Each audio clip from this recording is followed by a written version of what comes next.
I was clinically dead for exactly 3 minutes on the stage at Vanguard University. During those 180 seconds, my parents were toasting champagne in Cabo to celebrate my sister reaching 1 million followers.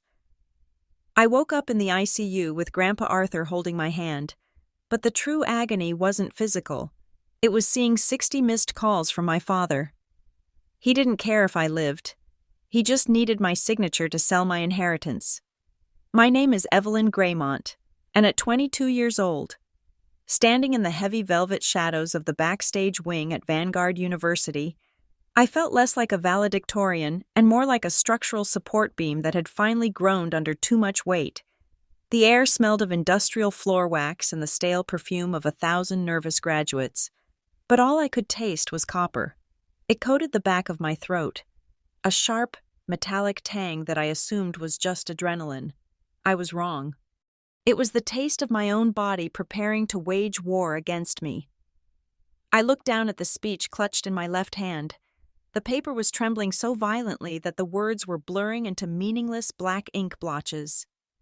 I tried to steady my hand, to force some oxygen into my lungs, but the air felt thin, insufficient. It was as if the atmosphere in the auditorium had been vacuumed out, leaving nothing for me. I needed an anchor. I needed a reminder that this was real, that I had made it, that the last 4 years of hell were actually over. Naturally, I reached for my phone. It was a reflex born of a childhood spent begging for scraps of attention. I unlocked the screen, the blue light harsh in the dim wings, and saw a notification from my mother. Sylvia, my heart, which had been hammering a frantic, uneven rhythm against my ribs, gave a painful lurch of hope. Maybe they were running late. Maybe the traffic was bad. Maybe, just maybe, they had realized that their eldest daughter graduating first in her class from a prestigious university was worth pausing their vacation for. I opened the message. Don't ruin Bianca's live stream. Evelyn, we are busy setting up the ring lights for the sunset toast. Just get your paper and go. There was no congratulations. There was no, we are so proud. There was not even a lie about wishing they could be there, just a command to remain invisible, to be a non-entity so I would not distract from the real main character of the Graymont family saga. I stared at the screen until the pixels seemed to burn into my retinas. My sister, Bianca, the golden child, the influencer, while I stood here in a polyester gown that trapped the cold sweat slicking my skin. They were on a yacht in Cabo. They were adjusting ring lights. They were worried about Wi-Fi signals and camera angles, while I was worried about whether I would be able to walk 10 feet without passing out. The unfairness of it did not make me angry. Not yet. At that moment, it just made me tired. It was a bone-deep exhaustion that felt ancient, an accumulation of 4 years of relentless, grinding survival, my mind, seeking escape from the pain blooming in my chest, snapped back to the reality of how I had bought this gown. I remembered the smell of burnt espresso beans at 5 a.m. That was job number 1. I had spent 4 years as a barista, waking up before the sun to serve overpriced lattes to students who were using their parents' credit cards. I remembered the scald burns on my wrists and the way my feet swelled until they felt 2 sizes too big for my shoes. Then there was the tutoring. That was job number 2. I spent my evenings trying to explain calculus to teenagers who drove cars worth more than my entire 4-year tuition. I remembered sitting in their marble kitchens, my stomach growling because I had skipped dinner to save $5, while they complained about how hard their lives were because their parents wouldn't buy them the newest iPhone. And finally, the internship. The unpaid internship at the publishing house was supposed to be my big break. I filed papers and fetched coffee and wrote reports that my supervisor took credit for. All for the privilege of a line on a resume. I did all of this while maintaining a 4.0 grade point average. I did this because Marcus and Sylvia Graymont had made it very clear when I turned 18 that their financial support was a finite resource, and every cent of it was allocated to building Bianca's brand. "You are the smart one, Evelyn," my father had said, signing a check for Bianca's modeling portfolio while I held my acceptance letter to Vanguard. "You will figure it out. Bianca needs help. She is an artist. I had figured it out. I had paid every single bill. I had eaten instant noodles for weeks at a time. I had walked 5 miles to campus in the rain because I could not afford the bus fare. I had sold my blood plasma to buy textbooks. I had sacrificed sleep, health, and sanity to prove that I was worthy, to prove that I could be enough. And now, here I was, the finish line.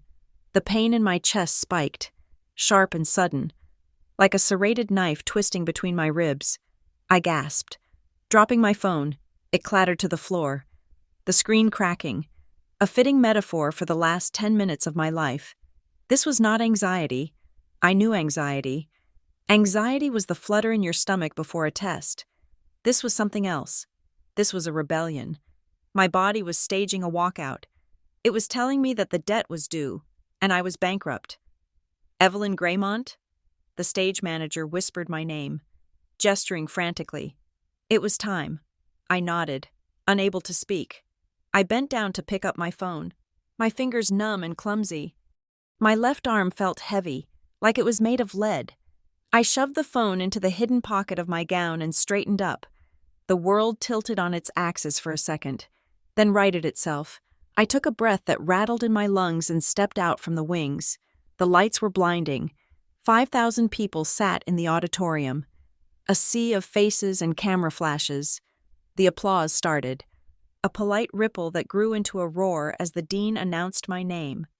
And now, to deliver the valedictorian address, graduating summa cum laude, Evelyn Graymont. I walked to the podium. Every step sent a shockwave of pain up my spine. My legs felt disconnected from my brain, moving on muscle memory alone. I gripped the sides of the wooden podium, my knuckles turning white. I needed it to hold me up because my knees were turning to water. I looked out at the audience. I had practiced this moment in the shower, in the break room at the coffee shop, on the subway. I had imagined looking out and seeing my parents. I had imagined, foolishly, that this would be the moment they finally saw me. My eyes scanned the front row, the VIP section, the seats reserved for the families of the speakers and the donors. There were 2 empty chairs. They were right in the center. Prime viewing real estate. Taped to the back of the velvet seats were 2 pieces of white paper with bold black lettering, reserved for the Graymont family. They were empty. They were not just empty, they were gaping voids in the universe. In a room full of 5,000 people, those 2 empty seats were the only thing I could see. They were a physical manifestation of my entire childhood, while other parents were waving, holding up signs, crying with joy. My parents were absent. They had not just been late, they had chosen not to come. They had chosen the champagne and the yacht and the likes on Instagram over the sight of their daughter defying the odds. The pain in my chest expanded, radiating up into my jaw and down my left arm. It was a crushing pressure, as if an elephant were sitting on my sternum. I gasped, the microphone picking up the ragged, wet sound of my breathing. My voice cracked. I tried to focus. I had to focus. I looked past the empty VIP seats, desperate for a friendly face, desperate for anyone who gave a damn that I was standing there. And then I saw him, way back in the cheap seats, near the exit, sat an old man in a wrinkled suit that had seen better decades, Grandpa Arthur. He was standing up, waving a handkerchief, his face beaming with a pride so pure it almost broke me. Beside him was Sarah, my best friend, holding a bouquet of cheap bodega flowers that looked more beautiful than any arrangement on a Cabo yacht. She was cheering, mouthing the words, "You made it?" They were there. The people who mattered were there. I tried to smile at them. I wanted to tell them thank you. I wanted to say that I loved them. I wanted to deliver the speech about resilience and hard work that I had spent 3 weeks writing. But the darkness was encroaching. It started at the edges of my vision, a creeping vignette of black fuzz that ate away the faces of the crowd. The bright stage lights smeared into long, blurry streaks. The sound of the applause warped, slowing down, deepening into a guttural roar that sounded like being underwater. Thump, thump, thump, thump. My heartbeat was so loud, it drowned out the feedback from the microphone. It was erratic. A terrified bird trapped in a cage. slamming against the bars, and then it stopped. It didn't slow down. It didn't fade. It just stopped. The silence that followed was absolute. My hands slipped from the podium. I felt the wood grain slide against my palms, but I couldn't grip it. Gravity, which had been fighting me for the last 4 years, finally won. My knees buckled. I didn't feel the impact when I hit the floor. I saw the ceiling of the auditorium, the complex rig of lights and rafters spinning lazily. I heard a sound, a collective, horrified gasp from 5,000 throats, but it sounded miles away. "Evelyn!" That was Sarah's voice. She was screaming. "Oh my God! She collapsed! Somebody help her! Get a medic! Now!" The chaos erupted. Footsteps thundered on the wooden stage. Faces appeared above me, upside down and terrified. The dean, a security guard, and then a woman in a uniform, her hands pressing against my neck. "I don't have a pulse," the woman shouted. Her voice was high, panicked, cutting through the fog in my brain. "She is in cardiac arrest. Get the defibrillator. Call the family. Heart stopped. We are losing her. Call the family." The words floated in the air. Absurd and hilarious. Call the family? Which family? The one in the VIP section? The empty chairs? Or the ones holding champagne glasses 2,000 miles away? My vision faded completely to black. The pain was gone now. There was just a cold, creeping numbness. I felt myself slipping away, untethering from the stage, from the diploma, from the loans, from the exhaustion. As the darkness swallowed me whole, one final thought crystallized in my mind, bitter and sharp as broken glass. At least, I thought, as the electrical hum of the defibrillator began to whine, at least I don't have to look out there and see the disappointment in their eyes one more time. And then, there was nothing. The first thing that returned to me was not sight or sound, but the sensation of cold. It was a sterile, invasive cold that seemed to live inside my bones, radiating outward from the marrow. It felt as though someone had replaced my blood with ice water. I tried to shiver, a natural reflex to generate heat, but my body refused to obey. I was heavy. I was anchored to the bed by a gravity that felt 10 times stronger than the one I remembered. Slowly, the world began to construct itself around me. The darkness that had swallowed me on the stage at Vanguard University began to thin, replaced by a blinding, aggressive white. I blinked, my eyelids feeling like sandpaper against my corneas. The ceiling tiles above me were counting themselves out in a grid. 1, 2, 3. A rhythmic, high-pitched beep was drilling into my right ear. Beep, beep, beep. It was the soundtrack of being alive, though at that moment I was not entirely sure I wanted to be. I was in Oak Creek Hospital. The smell gave it away before I even turned my head. That specific cocktail of antiseptic, floor wax, and cafeteria soup. I looked down at myself. My graduation gown, the one I had ironed with such care, was gone. In its place was a thin, scratchy hospital gown that offered no warmth. My chest was a landscape of medical intervention. Adhesive pads were stuck to my skin, trailing colorful wires that fed into the monitors standing guard beside the bed. An IV line was taped to the back of my hand, pumping clear fluid into a vein that looked bruised and battered. "Evelyn?" The voice was rough, like gravel grinding together. It was a sound of such profound exhaustion that it made my own heart ache. I turned my head. It took effort. My neck muscles felt atrophied. Sitting in a plastic chair pulled uncomfortably close to the bed was Grandpa Arthur, if I had not known him. I might have mistaken him for a ghost. His skin was the color of old parchment, translucent and gray. His silver hair, usually combed back with military precision, was standing up in wild tufts. His face was covered in a thick layer of white stubble, the growth of several days, but it was his clothes that broke me. He was still wearing the suit he had worn to my graduation. The navy blue jacket was crumpled.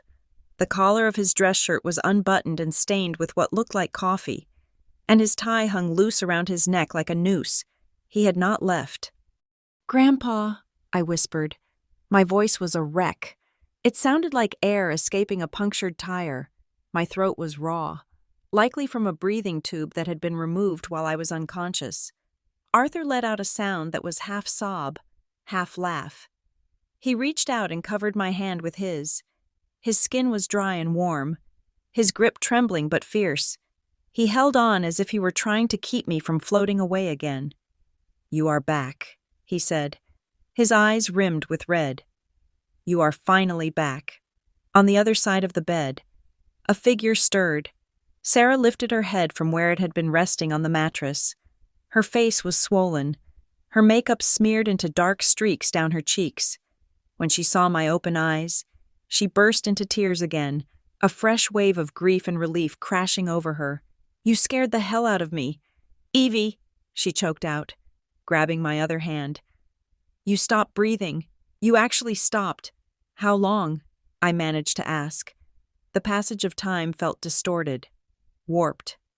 3 days, Arthur said softly. "You have been in a coma for 72 hours. 3 days. I tried to process the number.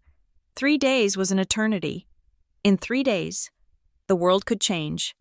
In 3 days, wars could start and end. The door to the room hissed open, and a doctor walked in. He was a tall man with tired eyes and a clipboard held against his chest like a shield. He looked at me, then at the monitors, and finally allowed himself a small, professional smile. "Welcome back, Ms. Graymont," he said. "I am Dr. Evans. You gave us quite a scare." He moved to the side of the bed, checking the IV drip. "Do you remember what happened?" "I was giving a speech," I rasped. "Then nothing. You went into cardiac arrest." "Doctor," Evans said bluntly. He did not sugarcoat it. "Your heart stopped beating for 3 minutes. We had to defibrillate you twice." He flipped a page on his clipboard. The toxicology and blood work painted a very clear, very dangerous picture. "You were suffering from severe hypokalemia. Your potassium levels were so low they were incompatible with life. You were also severely dehydrated and malnourished. Essentially, your body had zero fuel left to keep the engine running. The chronic stress you have been under kept your cortisol levels through the roof, which masked the symptoms until your heart just gave up." He paused, looking at me over the rim of his glasses. "But there is more. During the scans, we found a congenital defect in your mitral valve. It is a minor structural issue, usually manageable, but because it went undiagnosed and untreated for 22 years, combined with the extreme physical stress you put yourself under, it became a fatal combination." A congenital defect. Something I was born with. Something that a simple checkup in my childhood could have caught. But checkups cost money, and time, and attention. 3 currencies my parents never spent on me. Sarah squeezed my hand. "Evie, it was terrifying. When you fell the sound, everyone was screaming. The paramedics were working on you right on the stage floor. And then in the ambulance." She shuddered, her voice dropping to a whisper. "You flatlined again in the ambulance. I watched the line go straight. I thought you were gone. I really thought you were gone." I looked at Sarah, then at Grandpa Arthur. They were the witnesses to my death. They were the ones who had sat in this white room for 3 days, listening to the machines beep, wondering if I would ever wake up. Then, the question that had been lurking in the back of my mind, the poison I couldn't stop myself from swallowing, finally came out. "Did they come?" I asked. I didn't need to specify who they were. The room went silent. The rhythmic beeping of the monitor seemed to get louder, filling the uncomfortable space between us. Sarah looked down at the floor. Grandpa Arthur's jaw tightened, the muscles in his cheek twitching. "Evelyn," Sarah said, her voice hesitant. We called them. We called them immediately." "And?" Sarah reached into her pocket and pulled out my phone. The screen was cracked, a spiderweb of fractures radiating from the corner where I had dropped it. She unlocked it. She knew my passcode was just my birthday, and handed it to me. "Look at the call log," she said quietly. I took the phone. My fingers were shaking so hard I almost dropped it again. I opened the phone app. Outgoing call. Mom. Mobile. No answer. Outgoing call. Dad. Mobile. No answer. Outgoing call. Mom. Mobile. No answer. The list went on. There were dozens of calls, dozens of desperate attempts from Sarah and the hospital staff to reach the people who had given birth to me. They did not pick up, Sarah said, anger beginning to seep into her voice. We left voicemails. We sent texts saying, Evelyn is dying. We told them it was a medical emergency. Maybe they didn't have signal, I whispered, a pathetic attempt to defend the indefensible. Sarah took the phone back from me and opened Instagram. She tapped on a profile picture. Bianca's face, perfectly airbrushed. They had signal. Evie, Sarah said, turning the screen toward me. It was a photo posted 2 hours ago. The location tag read, Cabo San Lucas, Mexico. The image showed my parents and Bianca on the deck of a yacht. The sun was setting, casting a golden glow over their tanned skin. My mother was holding a glass of champagne, laughing with her head thrown back. My father was smoking a cigar, looking like the king of the world. Bianca was in the center, wearing a white bikini, holding a giant balloon in the shape of the number 1 million. The caption read, 1 million strong. Thank you to my tribe for believing in me. Living the high life with the best support system in the world. No drama here, just good vibes and positive energy. Blessed family. First Cabo million followers. No drama here. I was lying in a hospital bed with tubes in my arms, having died twice, and to them, I was just drama. I was an inconvenience that might ruin the aesthetic of their feed. Doctor? Evans cleared his throat. He looked uncomfortable, shifting his weight from one foot to the other. There is something else you should know. Evelyn, the doctor said. When you arrived, we needed immediate consent to perform an emergency catheterization to stabilize your heart valve. It is a surgical procedure. We legally required a next of kin to sign off on it because you were incapacitated. My stomach turned. But they didn't answer. No, they did not. Doctor, Evans said grimly. We were running out of time. Minutes mattered. We were about to declare it a hopeless situation because we could not legally operate without consent. He gestured toward Grandpa Arthur. Mr. Arthur Graymont here did not just wait. He called his personal attorney. He threatened to sue the hospital, the city, and the state if we did not let him sign as your guardian. He managed to get an emergency court injunction over the phone within 20 minutes to override your parents' rights and authorize the surgery himself. If he had not done that, if he had not fought for you. Doctor, Evans didn't finish the sentence. He didn't have to. I looked at my grandfather. He was sitting there, looking small and frail in his ruined suit, but in that moment, he looked like a titan. He had fought the law, the clock, and the hospital bureaucracy to save me while my parents were toasting to good vibes. Thank you, I whispered to him. Tears finally spilled over, hot and stinging. Grandpa, thank you. Hush now, Arthur said, patting my hand. You are my girl.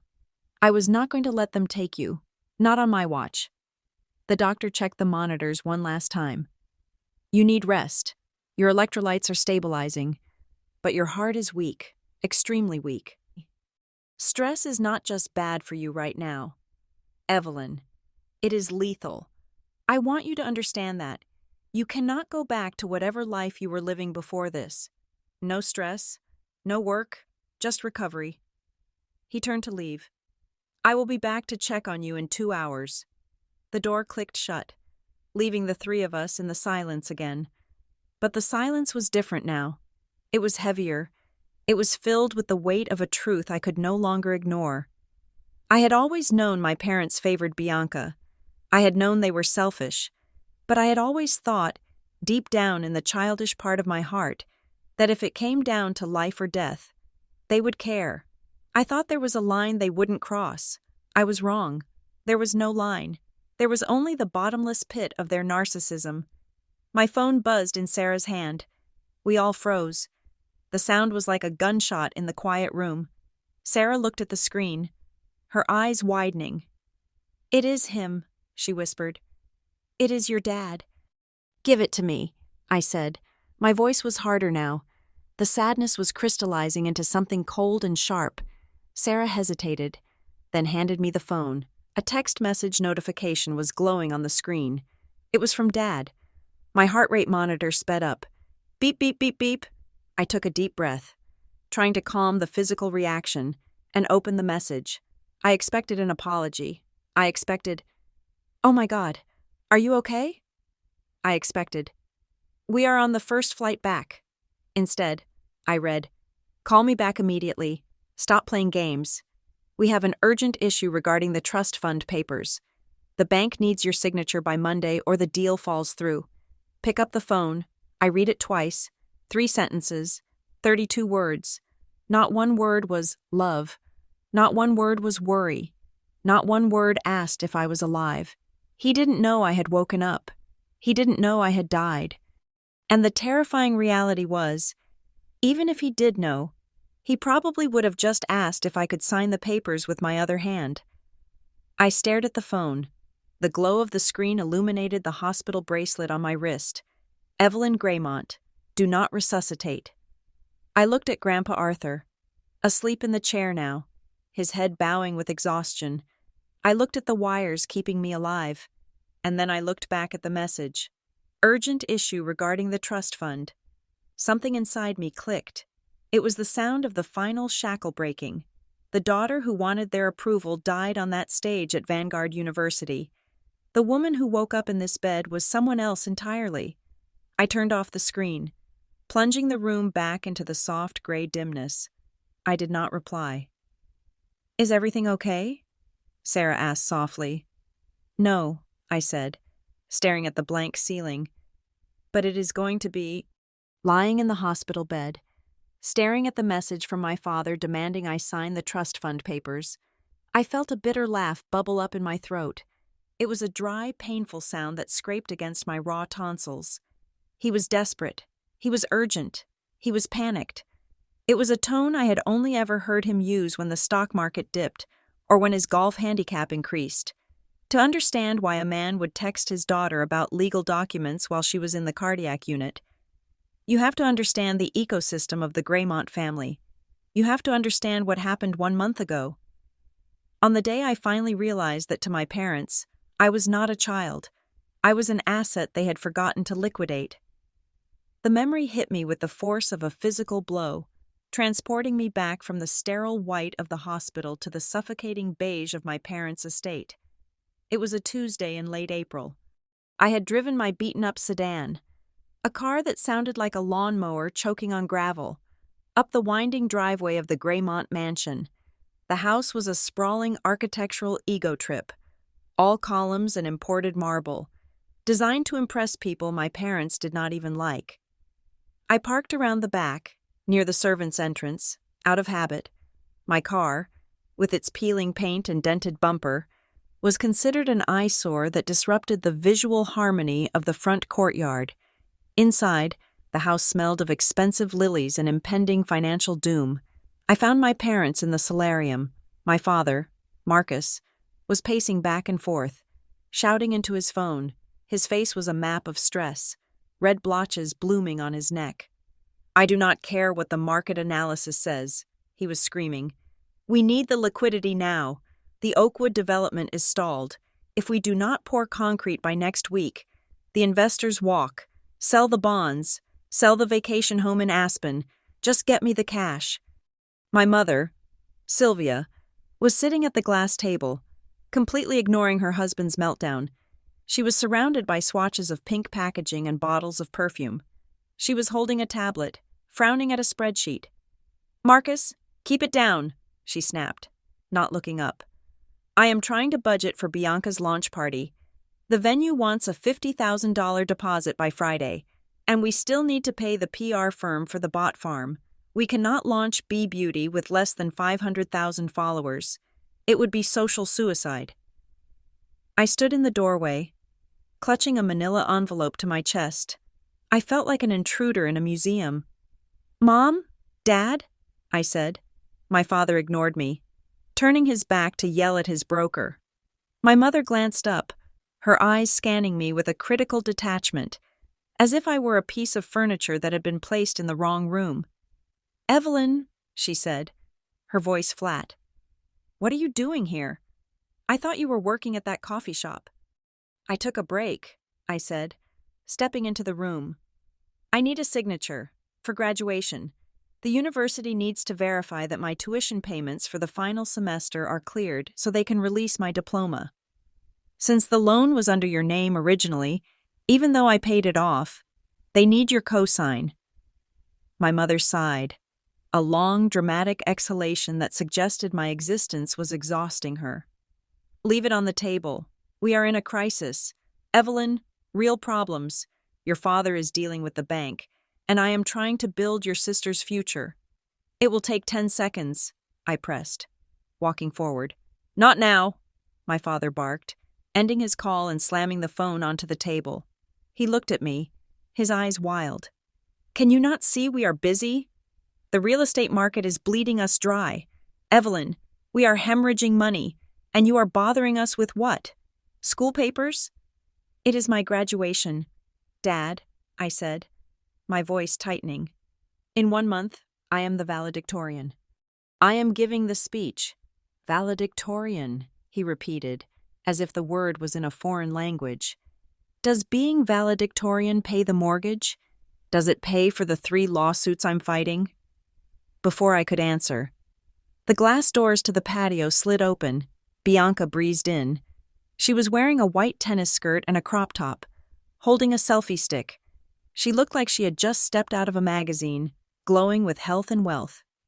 "Hey guys," she chirped, aiming the camera at herself. "Just finished a little workout sesh by the pool. Staying hydrated?"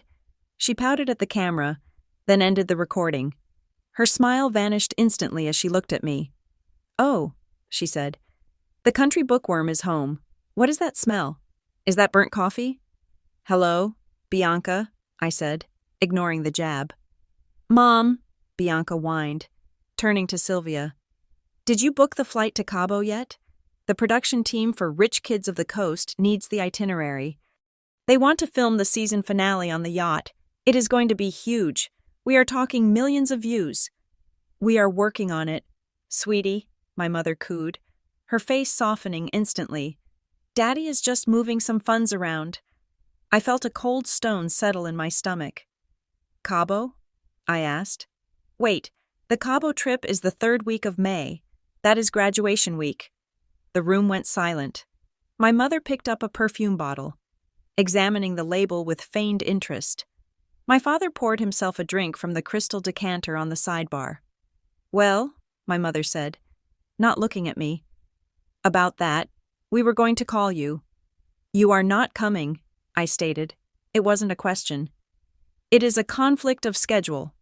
"Evelyn," my father said, taking a large gulp of whiskey. "Bianca has this opportunity, a reality show. It is a chance to monetize our lifestyle. We have to support her. The business is struggling. If Bianca becomes a star, it brings in ad revenue, brand deals. It saves the family." "It saves the family," I repeated.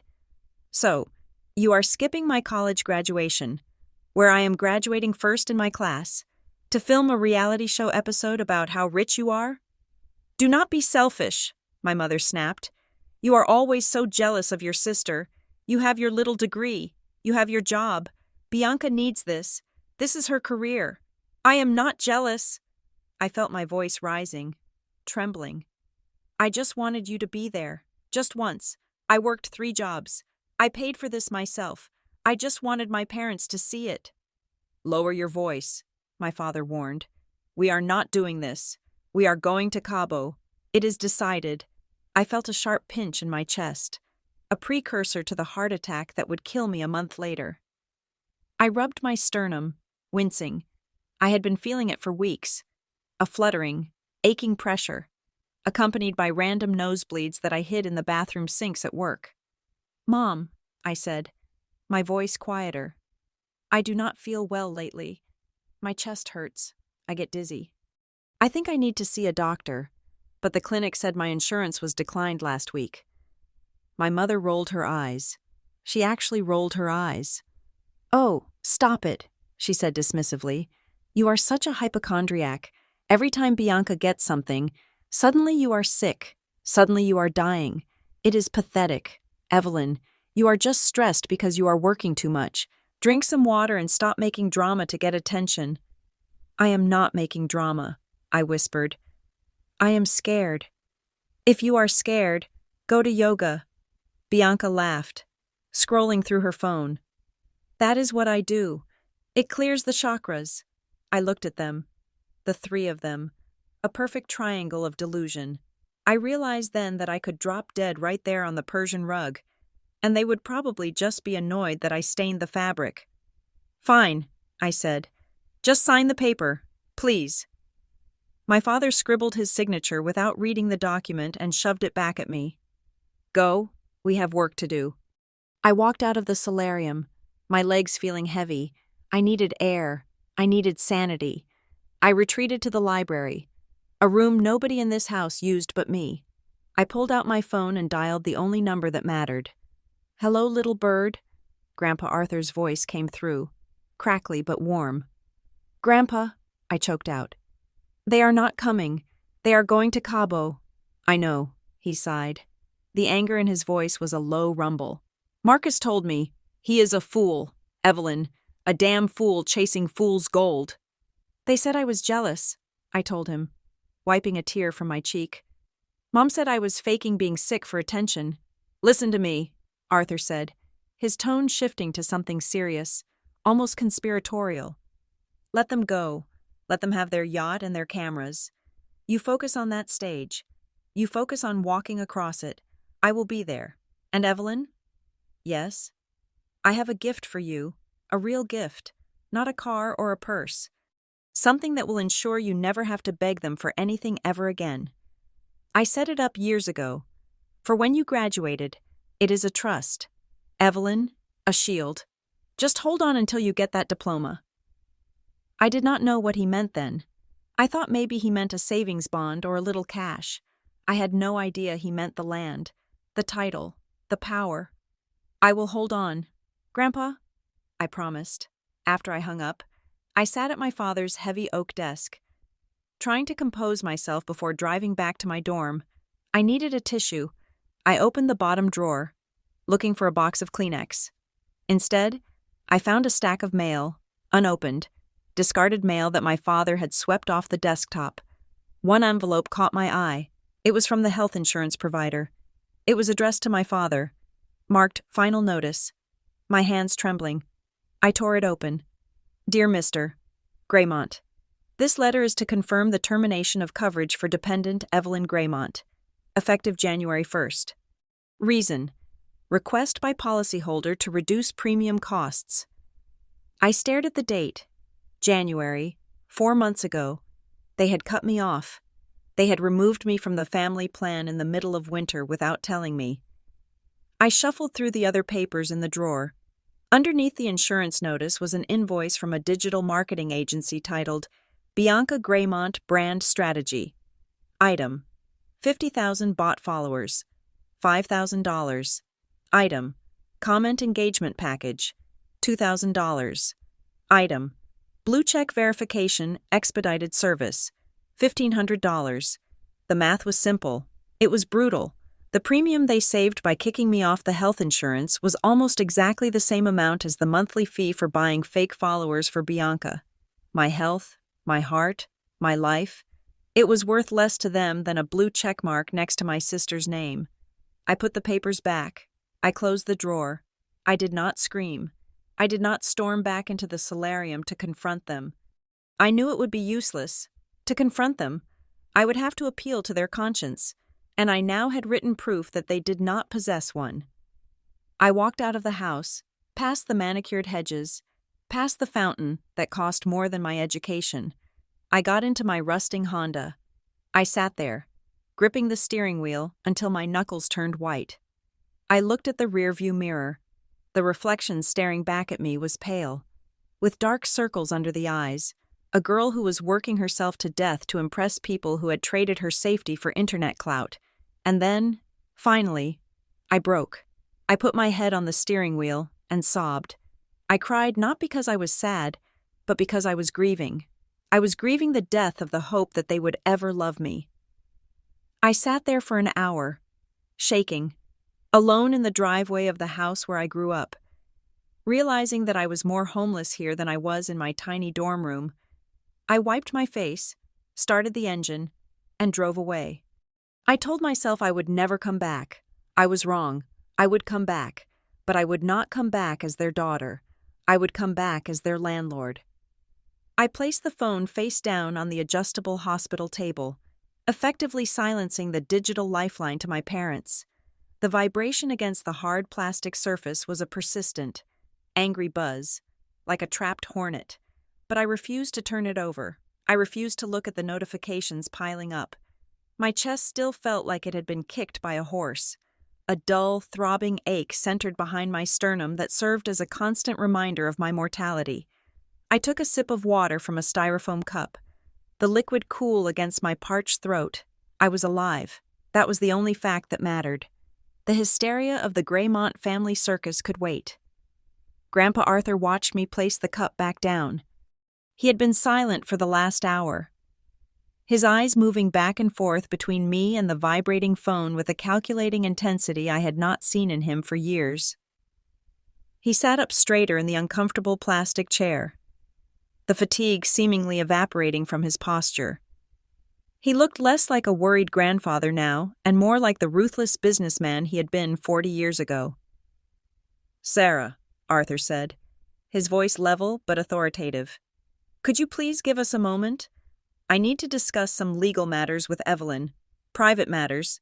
Sarah looked up from her magazine, startled. She glanced at me, her protective instincts flaring up. "Is it okay? Evie?" The doctor said no stress. "It is okay," I said, nodding weakly. "Go get a coffee. I will be fine." Sarah hesitated for a second longer, then grabbed her purse and slipped out of the room, closing the heavy door behind her with a soft click. The air in the room seemed to shift instantly. The temperature didn't drop, but the atmosphere hardened. It became clinical. Arthur waited until he was sure Sarah was out of earshot. He leaned forward, resting his elbows on his knees, clasping his hands together. "We do not have much time before the sharks start circling," he said. "So I am going to be blunt. You need to understand exactly why your father is calling you with such desperation, and I can promise you, it has nothing to do with paternal instinct." "I figured that much out," I said, my voice dry. He mentioned the trust fund because it is the only thing standing between him and total ruin," Arthur said. "Evelyn, the Greymont Group is dead. It has been dead for 6 months. I stared at him. "What do you mean, dead? They are on a yacht in Cabo. They just bought a new G-Wagon." Arthur let out a sharp, derisive snort. "Smoke and mirrors. It is all a facade. Your father made a series of catastrophic investments in commercial real estate right before the market corrected itself. He leveraged everything: the house, the cars, the future earnings. He drained the operating accounts to cover the margin calls. And instead of tightening their belts, your mother insisted they double down on appearances to launch Bianca's brand. They burned through the last of their liquid cash paying for that bot farm and the PR retainers." He paused, letting the information sink in. "They are insolvent. Evelyn, broke. The yacht they are on? It was rented on a credit line that maxed out this morning. The champagne they are drinking?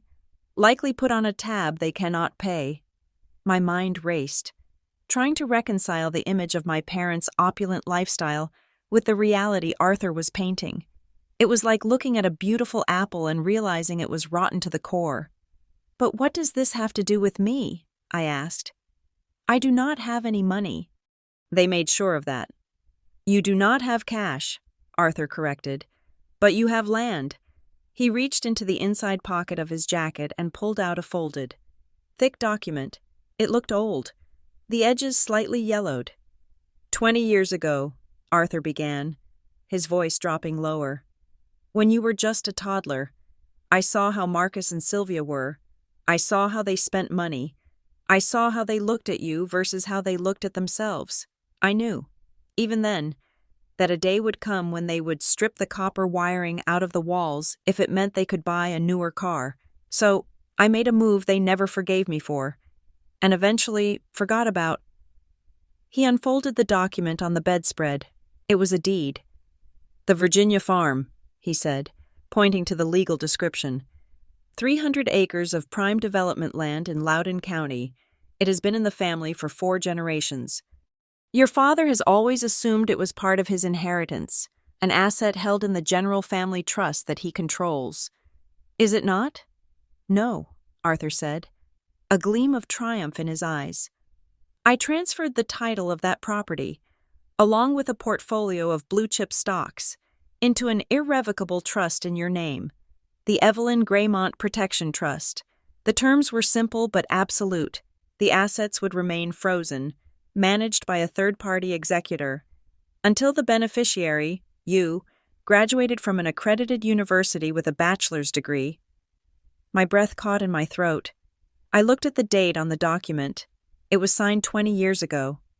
The moment the dean announced your name on that stage, Arthur continued, the moment you officially graduated, the trust executed, the title transferred, as of yesterday morning, you are the sole legal owner of the Virginia farm. It is worth approximately $8 million in the current market. $8 million. The number floated in the air, surreal and heavy. I had spent 4 years serving coffee for minimum wage while sitting on a fortune I didn't know existed. Here is the punchline, Arthur said, his expression hardening. Your parents are currently in default on the mortgage for the mansion. The bank has initiated foreclosure proceedings. They have until next Monday to come up with $2 million, or the bank seizes the house and locks the gates. They are desperate. Their plan was to sell the Virginia farm to a developer this week to pay off the debt and fund Bianca's next year of vanity projects. But they can't sell it, I whispered, the realization dawning on me like the sun rising over a battlefield. Exactly, Arthur said. They called their lawyer yesterday to finalize the sale, and the lawyer had to give them the bad news. He had to tell them that the title search came back with a flag. The owner is no longer the Graymont Family Trust. The owner is Evelyn Graymont. They cannot sell it. They cannot mortgage it. They cannot touch a single blade of grass on that land without your signature.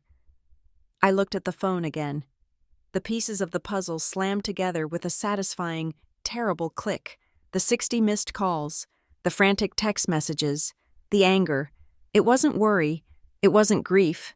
It was panic. Pure, unadulterated financial panic. They were not calling to see if their daughter survived heart failure. They were calling because their human ATM had changed its PIN code.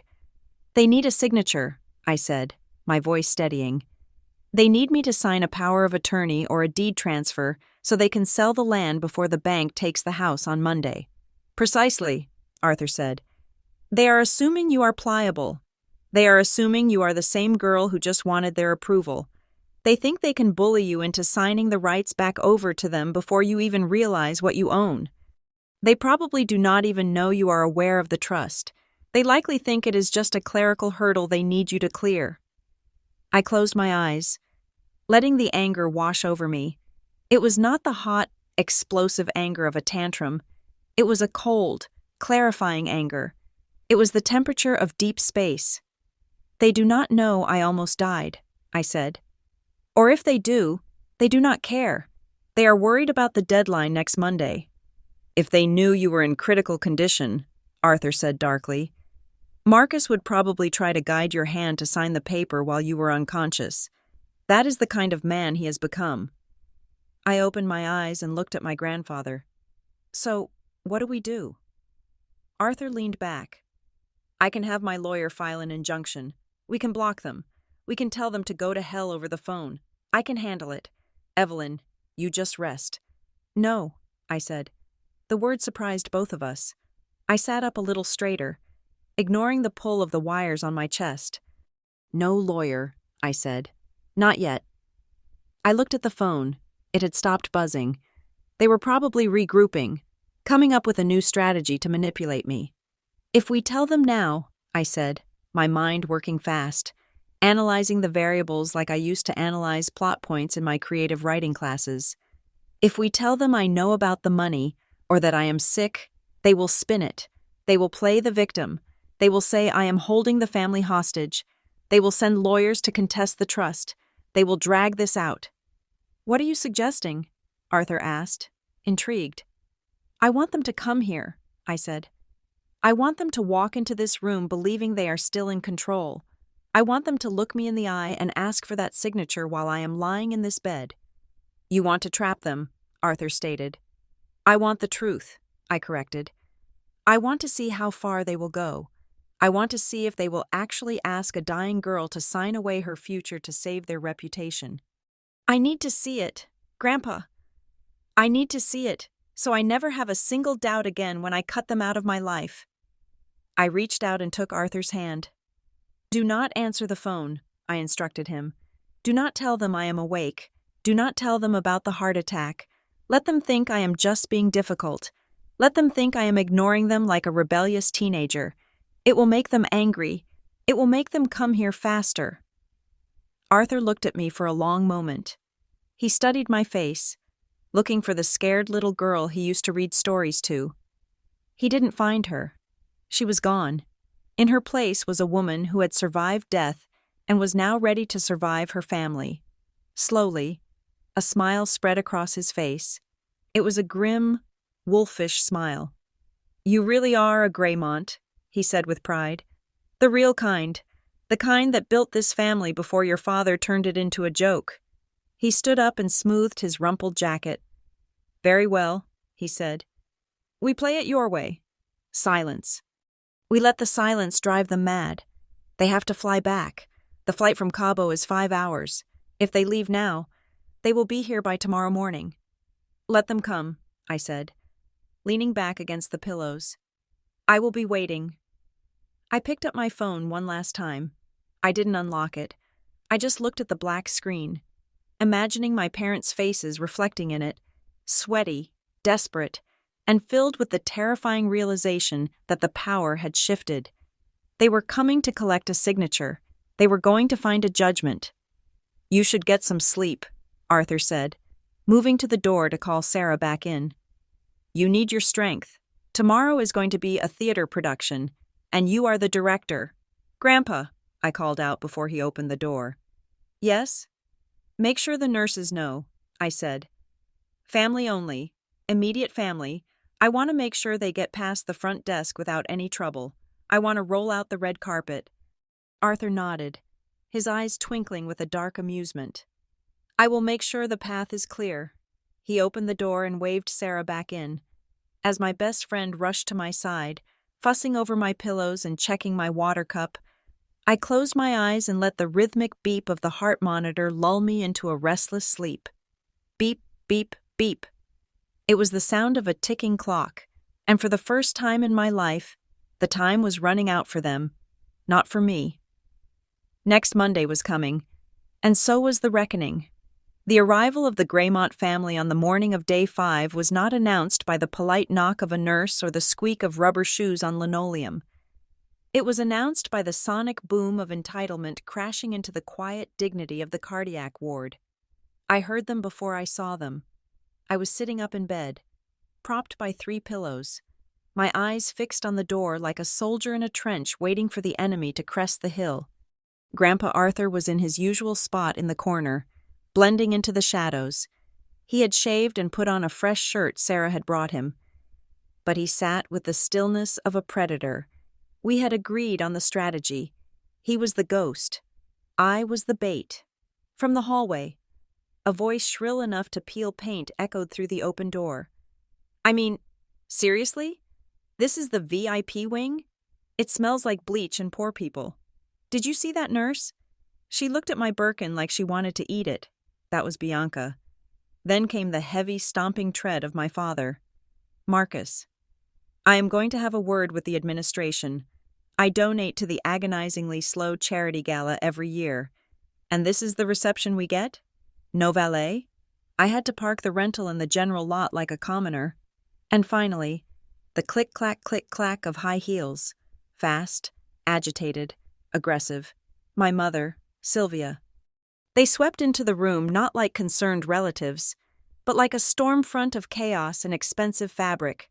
The visual dissonance was almost funny. I was surrounded by stark white walls, beeping gray machines, and clear plastic tubes. They looked like they had been airdropped directly from a beach club. Marcus was wearing a linen suit that was wrinkled from the flight. His face flushed a deep, unhealthy red that clashed with his fading tan. Sylvia was in a flowing, tropical print maxi dress that cost more than my entire college tuition. Her face hidden behind oversized sunglasses that covered everything from her eyebrows to her cheekbones. She was not carrying flowers.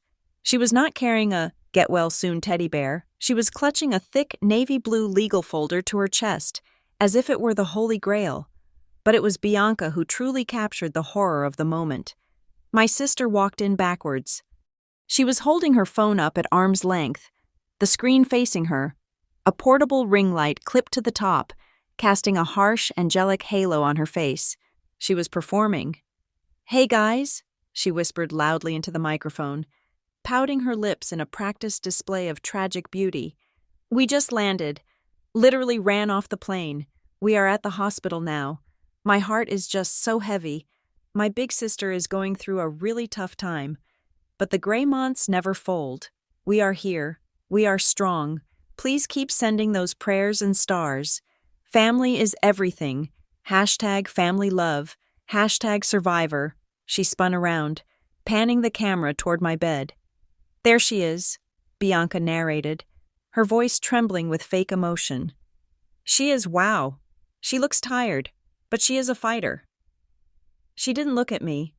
She looked at me through the screen of her phone, to her. I was content. I was a prop in the season finale of her life. "Cut the feed, Bianca," Marcus barked, slamming the door shut behind him with enough force to make the IV stand rattle. "We are not doing this right now. We are on a schedule." Bianca rolled her eyes, tapped the screen to end the live stream, and instantly dropped the tragic facade. Her face went slack with boredom. She looked around the room, wrinkling her nose. "God, it really does smell like old soup in here," she complained. "How long do we have to stay? I have a fitting for the cover shoot on Tuesday, and my skin gets blotchy when I'm around fluorescent lights." She slumped into the visitor chair, pulling out a compact mirror to check her makeup, completely ignoring the fact that I was hooked up to a life support monitor. My mother, Sylvia, finally approached the bed. She did not take off her sunglasses. I could see my own reflection in the black lenses, pale, small, and surrounded by medical tape. She stopped 2 feet away, maintaining a sanitary distance, as if heart failure were contagious. "Well," she said. Her voice was tight, clipped. "You certainly know how to pick your timing. Evelyn." I stared at her. I did not blink. I did not speak. I let the silence stretch out, thin and taut like a wire. "We had to charter a plane," she continued, her tone accusatory. "Do you have any idea how hard it is to get a flight out of Cabo during peak season? Your father had to call in 3 favors. We left in the middle of the celebratory brunch. The investors were there. It was humiliating." Still, I said nothing. I just watched them. My silence seemed to unnerve them. They were used to me apologizing. They were used to me stammering, trying to explain, trying to make myself smaller so they would have more room. My lack of reaction was a script violation they didn't know how to handle. Marcus cleared his throat loudly, trying to assert dominance over the room. He walked to the foot of the bed. Gripping the plastic railing, he looked at the heart monitor, then at me. "Are you lucid?" he asked. "Not how are you feeling? Not are you in pain? Are you lucid?" It was a business question. He needed to know if my signature would hold up in court. I nodded once, slowly. "Good," Marcus said, letting out a breath that smelled of stale airplane whiskey and mints. "Because we have a crisis. Evelyn, a major crisis. And since you are the one sitting here doing nothing while we scramble to save this family, we need you to focus." He didn't even pretend to ask about my health. He glanced at the chart hanging at the foot of the bed, grimaced at the medical jargon, and dismissed it. "The doctors say you are stable," he lied. I knew he hadn't spoken to a single doctor. "Just exhaustion. I told you 1,000 times, didn't I? I told you that you work too hard at those little jobs of yours. Coffee shops, tutoring. It is embarrassing. Evelyn, if you had just listened to us and stayed in your lane, none of this would have happened," Sylvia chimed in, stepping closer, the folder tapping a rhythm against her thigh. "Your father is right," she said, her voice dropping into that sickly sweet tone she used when she wanted to manipulate someone. It was the gaslighting voice. "I warned you. Darling, I said, Evelyn, you need to eat better. You need to stop trying to prove whatever point you're trying to prove. You did this to yourself, really. And now look, you have dragged us all the way back here, ruined Bianca's moment, and caused your father incredible stress. His blood pressure is through the roof. Do you ever think about anyone but yourself?" The audacity was breathtaking. It was almost art. I lay there, listening to my mother accuse me of selfishness for dying, while she stood there in a $2,000 dress she bought with money that was legally mine. In the corner, Grandpa Arthur shifted. His chair scraped slightly against the floor. For the first time, my parents acknowledged his presence. They turned to look at him with expressions of mild annoyance, as if they had just noticed a stain on the carpet. "Oh," Marcus said dismissively. "Hello, Dad. I didn't see you there. You should go get some coffee." "Arthur," Sylvia said, waving a hand at him as if shooing a fly. "We need to handle family business. You know how you get confused when people talk too fast." They thought he was senile. They thought he was just a prop, an old man to be patted on the head and ignored.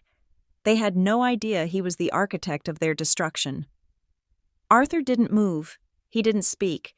He just sat there, his hands resting on the head of his cane, his eyes locked on Marcus with a cold. Judging intensity, Marcus scoffed, turning his back on his father.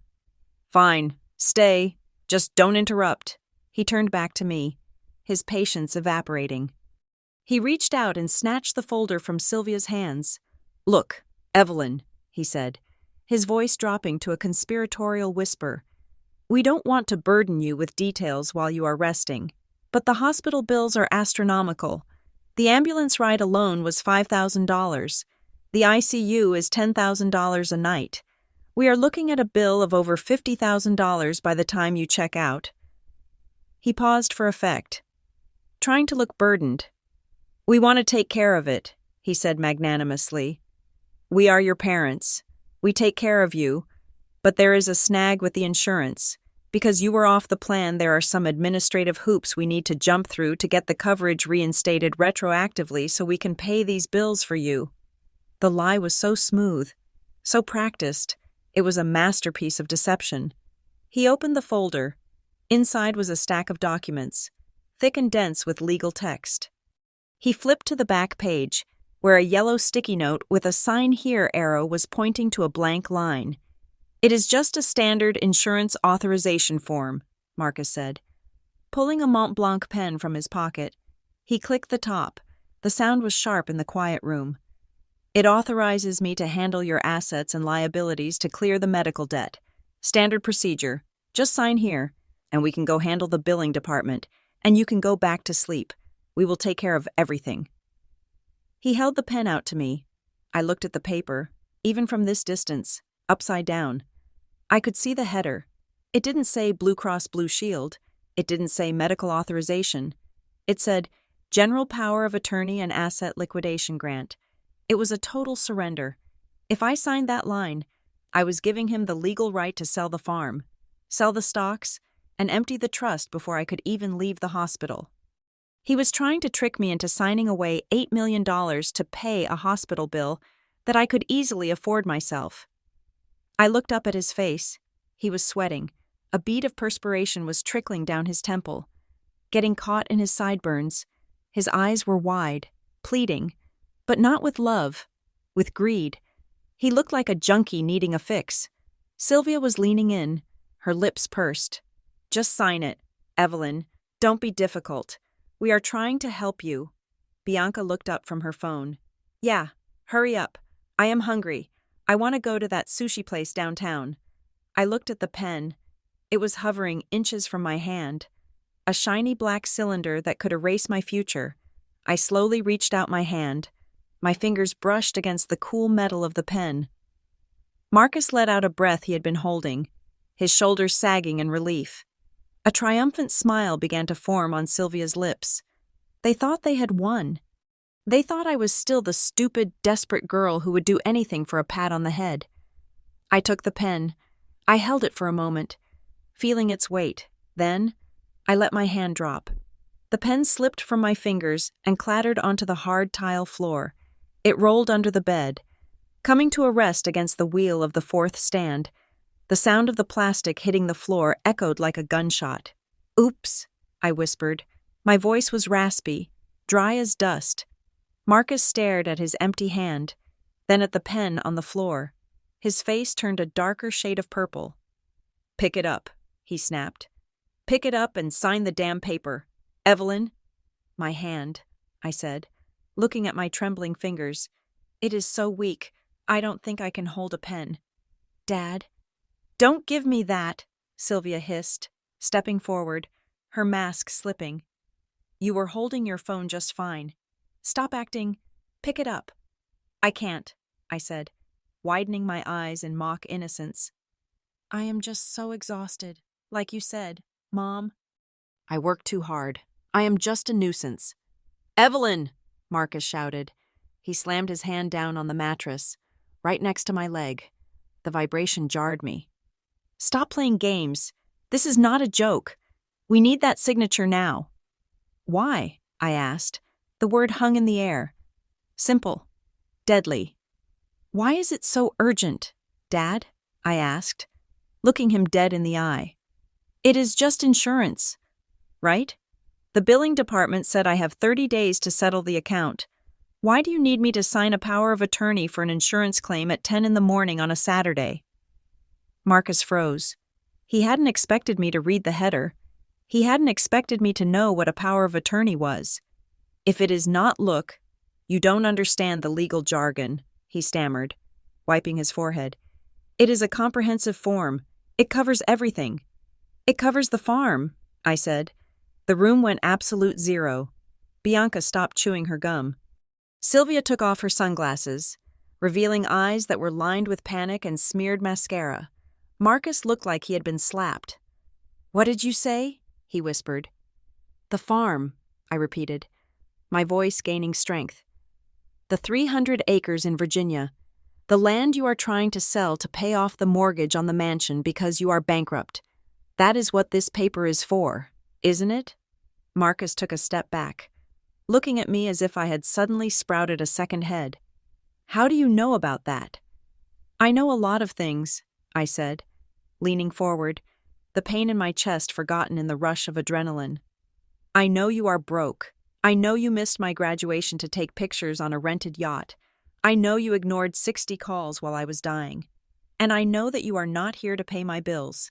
You are here because I own the one thing you need to survive, and you can't steal it from me without my permission." I looked at the three of them.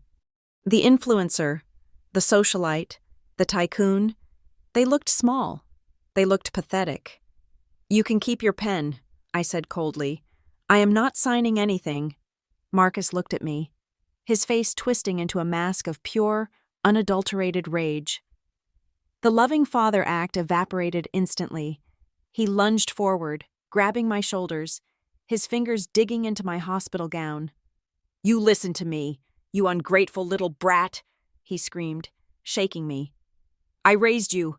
I fed you. That land is mine. It is my family's legacy. You will sign that paper or I will— Get your hands off her!" The voice didn't come from the doctors. It came from the corner. Grandpa Arthur was standing up. He moved with a speed that defied his age.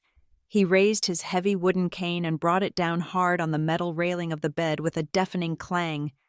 "Step away from my granddaughter. Marcus, Arthur growled, his voice low and dangerous. "Or I will break your arm before the security guard even gets through that door."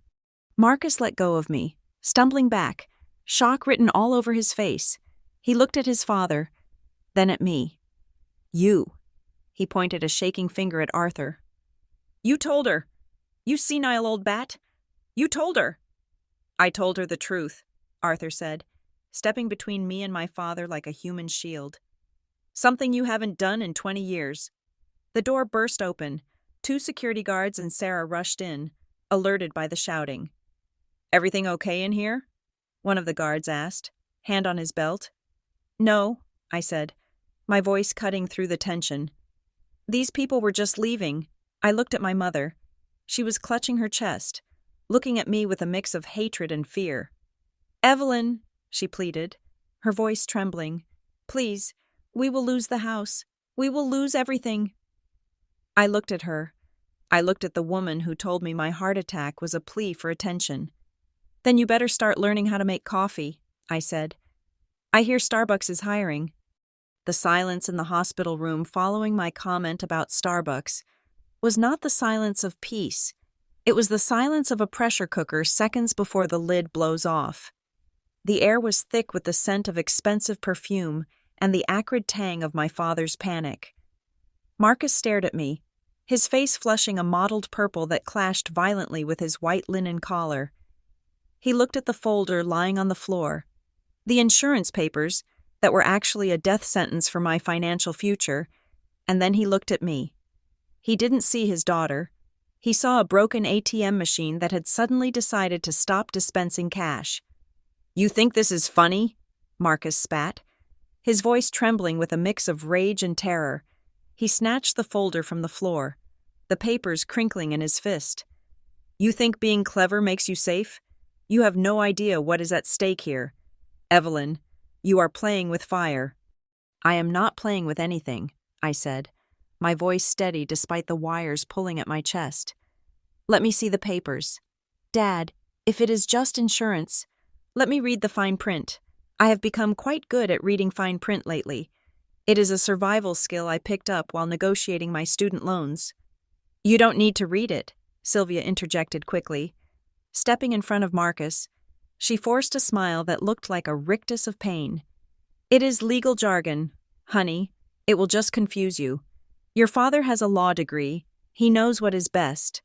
Dad has a law degree from 30 years ago that he has never used because he was too busy spending Grandpa's money," I countered. I held out my hand, palm up. "Give me the folder." Marcus hesitated. His eyes darted to the door where the security guards were standing. Looking unsure of whether to intervene in a family dispute, he realized that if he refused, he would look guilty. If he handed it over, he would be exposed. He was trapped, with a sneer. He slapped the folder into my hand. I opened it. I didn't need to read the whole thing. I just needed to look at the bold headers on page 3. Irrevocable deed of gift. Transfer of title. 300 acres. Loudoun County, Virginia. Grantor. Evelyn Graymont. Grantee. Marcus and Sylvia Graymont. It wasn't a power of attorney for medical bills. It was a robbery. I felt a cold laugh bubble up in my chest. It hurt, physically. But I couldn't stop it. I looked up at them, holding the paper up like a piece of evidence in a murder trial. "Insurance," I said, the word dripping with venom. "You called this insurance. This is a deed transfer. You are trying to get me to gift you the farm for $0. "It is for the family," Marcus roared, abandoning the lie. "We are losing the house. Evelyn, the bank is coming on Monday. If we don't sell that land, we are on the street." "Do you want that? Do you want your mother living in a rental? Do you want your sister's career destroyed because we can't fund her launch?"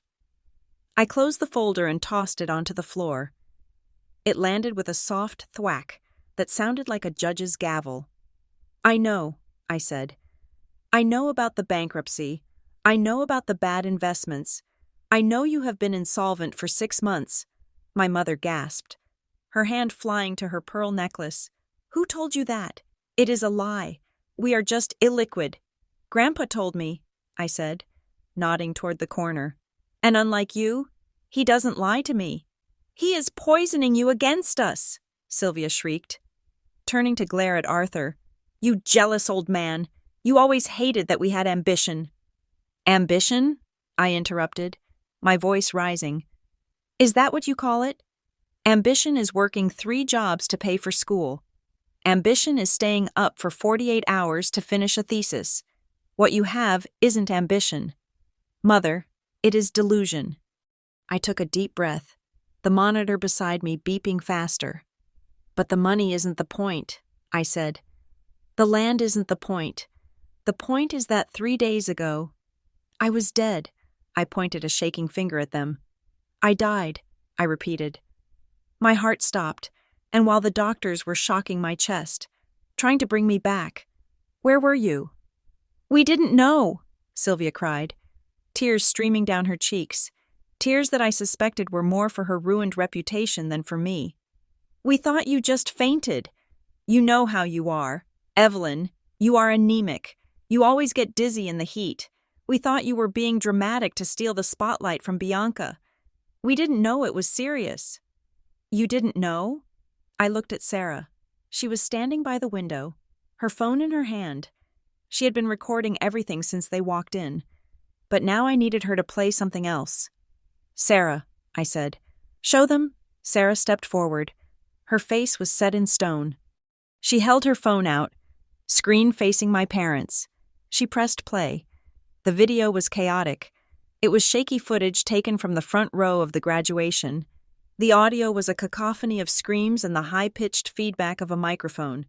On the screen, my body lay on the stage. I looked like a broken doll. My skin was blue. A paramedic was straddling me, pumping my chest with violent force. 1, 2, 3, 4. Push hard. The sound of my ribs cracking was audible even over the phone speaker. It was a sickening crunch. No pulse. Charging to 200. Clear. My body on the screen convulsed as the electricity hit me. I watched my parents' faces. Sylvia flinched, turning her head away. Marcus stared at the screen, his jaw working, but his eyes were empty of empathy. Bianca was looking at her fingernails, bored. That is what happened, I said softly. That is not fainting. That is not heat stroke. That is death. Sarah sent this video to you 5 minutes after it happened. She sent it to your group chat. We didn't see it, Marcus shouted, waving his hand dismissively. We were on the boat. The signal was bad. Liar. The word came from the corner of the room, heavy and absolute. Grandpa Arthur stood up. He walked toward them, the rubber tip of his cane striking the linoleum with a rhythmic thud, thud, thud. He stopped 3 feet from Marcus. He looked taller than I had ever seen him. I called you, Arthur said. His voice was not loud, but it carried the weight of a thunderstorm. I called you 50 times, Marcus, 50 times. I told you that the phone was in the cabin, Marcus lied, sweat dripping down his nose. Stop it, Arthur snapped. I called you at 10:15 in the morning. You picked up. I heard the music. I heard Sylvia laughing. I shouted into the phone. Marcus, I said. Evelyn is in cardiac arrest. She is dying. And I heard you say, ignore it. It is just the old man ranting. And then you hung up. The room went deathly silent. My mother stopped fake crying. Her mouth hung open. She looked at Marcus. You picked up? Marcus turned redder, if that was possible.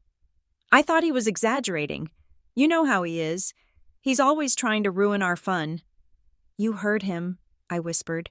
The realization hit me harder than the defibrillator. You actually heard him say I was dying, and you hung up because you didn't want to ruin your brunch. We had investors there, Marcus screamed, finally cracking. We were closing a deal. If we left, the deal would have fallen through. We did it for you, for this family. Everything we do is for this family. For the family? Bianca suddenly piped up. She stood up, looking furious. Are you kidding me? Dad, you said everything was fine. You said Evelyn was just being a drama queen. She turned to me, her face twisted in annoyance. Do you have any idea how much trouble this is causing me? Bianca yelled. I have a contract with a bikini brand. Evelyn! I was supposed to do a shoot on the yacht today. If I leave Cabo early, I breach the contract. I could lose $50,000. And now I am here, in this smelly hospital, listening to you whine about a heart attack. You are so selfish. I stared at my sister.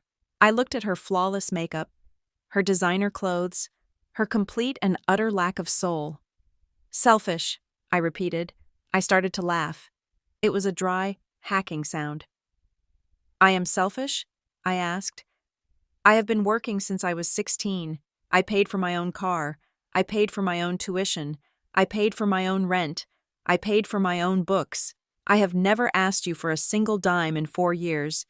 And when I end up in the hospital, dying from exhaustion because I was trying to survive without your help, I am the selfish one?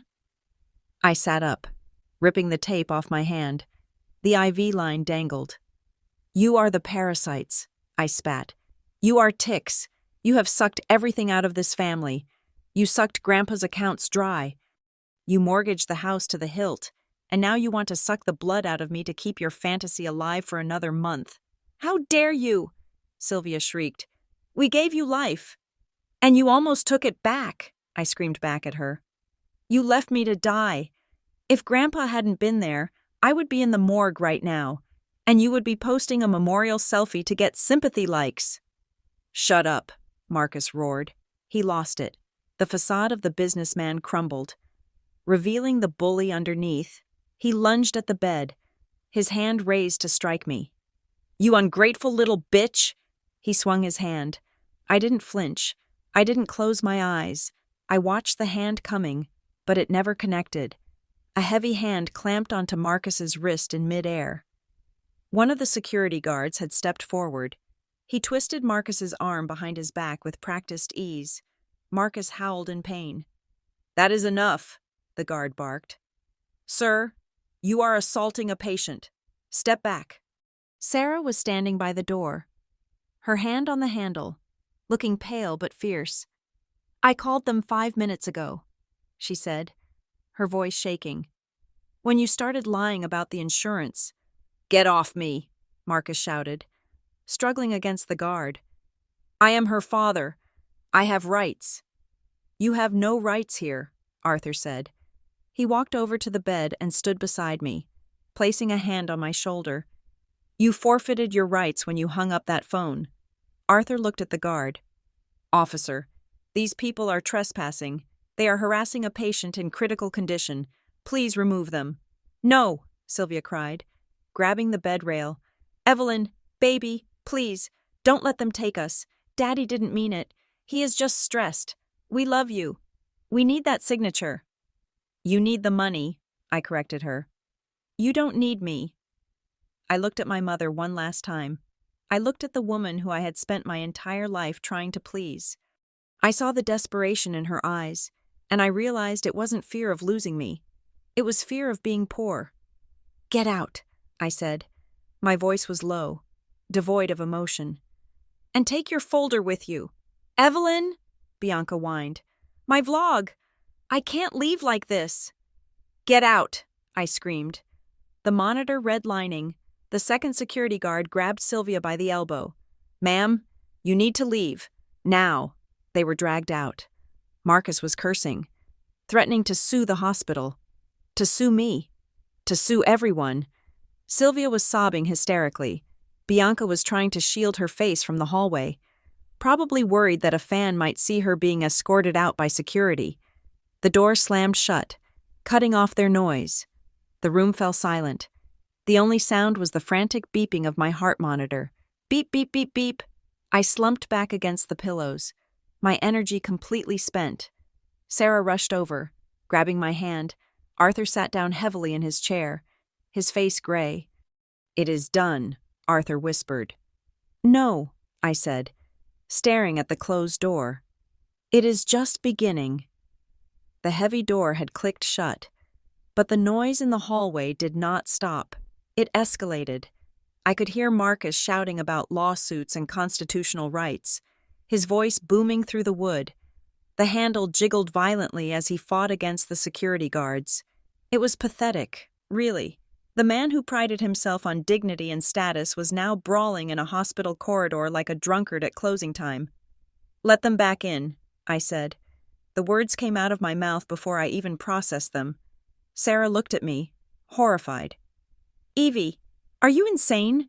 Your heart rate is already at 110. You cannot handle this." "I can," I said, my voice icy calm. "If they leave now, they leave thinking this is just a delay. They think they can come back with a better lawyer or a different manipulation tactic. I need to kill their hope. Sarah, I need to put a bullet in this delusion right now, or they will haunt me forever." I looked at the guard standing inside the room. "Open the door. Let them say their piece, but do not let them cross the threshold." The guard hesitated, looked at Grandpa Arthur, who gave a curt nod, and then opened the door. My parents and Bianca stumbled back into the view of the door frame, their clothes disheveled, their faces masks of panic. When they saw the door open, the aggression instantly drained out of them, replaced by a desperate, cloying pleading that was far more repulsive than their anger. "Evelyn," Marcus gasped, smoothing his suit jacket with trembling hands. Thank God you came to your senses. Look, we are sorry we raised our voices. We are just under so much pressure." "You have 1 minute," I said. I glanced at the digital clock on the wall. "Talk. We are family." "Sweetie," Sylvia cried out, clasping her hands together as if in prayer. Tears were ruining her expensive foundation, creating muddy streaks down her cheeks. "You cannot do this to us. You cannot just steal the land. If we do not sell that farm by Monday, the bank takes the mansion. They take the cars. They take everything. We will be on the street. Evelyn, do you want to see your mother and father sleeping in a shelter? Do you want to see us destitute?" "Destitute," I repeated the word, tasting its irony. "That is a strong word." "It is the truth," Marcus pleaded. "We have debts, Evelyn, big debts. If the bankruptcy goes through without the asset sale, they will garnish everything. I could go to jail for fraud if certain loans are not repaid. You are sending your father to prison." Bianca pushed past them, her face blotchy. "And me? I cannot be homeless. Evelyn, I have an image.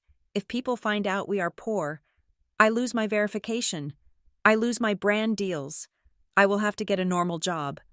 She said normal job with the same tone one might say leprosy. I looked at them. I looked at the 3 people who had defined my world for 22 years, and for the first time, I did not see giants. I did not see authority figures. I saw children, spoiled, aging children who had broken their toys and were looking for someone to blame. "You are worried about money," I said. My voice was not loud, but it silenced them instantly. It was the voice of the person holding the gavel. "So, let us talk about money. Let us do a little accounting." I pointed at Sylvia. "That dress you are wearing," I said. "It is a Dolce & Gabbana limited edition. It costs $3,000. You bought it 2 weeks ago." Sylvia flinched, covering the fabric with her hand. "The flight to Cabo," I continued, shifting my gaze to Marcus. "Chartered private jet, $25,000 one way. You put it on the company credit card, even though the company is insolvent." I looked at Bianca. "The lip fillers, the hair extensions, the social media manager retainer, $4,000 a month." I paused, letting the numbers hang in the air. "Now, let us talk about my expenses," I said. "In my sophomore year, I had a tooth infection. I needed a root canal. It cost $800. I called you. Mom, I begged you for the money because I was in so much pain I couldn't sleep. Do you remember what you said?" Sylvia looked down, unable to meet my eyes. "You said it was not in the budget," I answered for her. "You said I should just take some ibuprofen and stop complaining. So I didn't get the root canal. I let the tooth rot until it fell out. I was 19 years old, pulling my own tooth out with pliers in a dorm bathroom because my parents needed that $800 to buy a bottle of wine for a dinner party." "That is in the past," Marcus said. waving his hand nervously. "We can make it up to you. We can pay you back. Just sign the transfer. We will sell the land for $8 million. We will give you 10%, $800,000. Evelyn, think of what you could do with that." I shook my head slowly. "You still don't get it. You think this is a negotiation.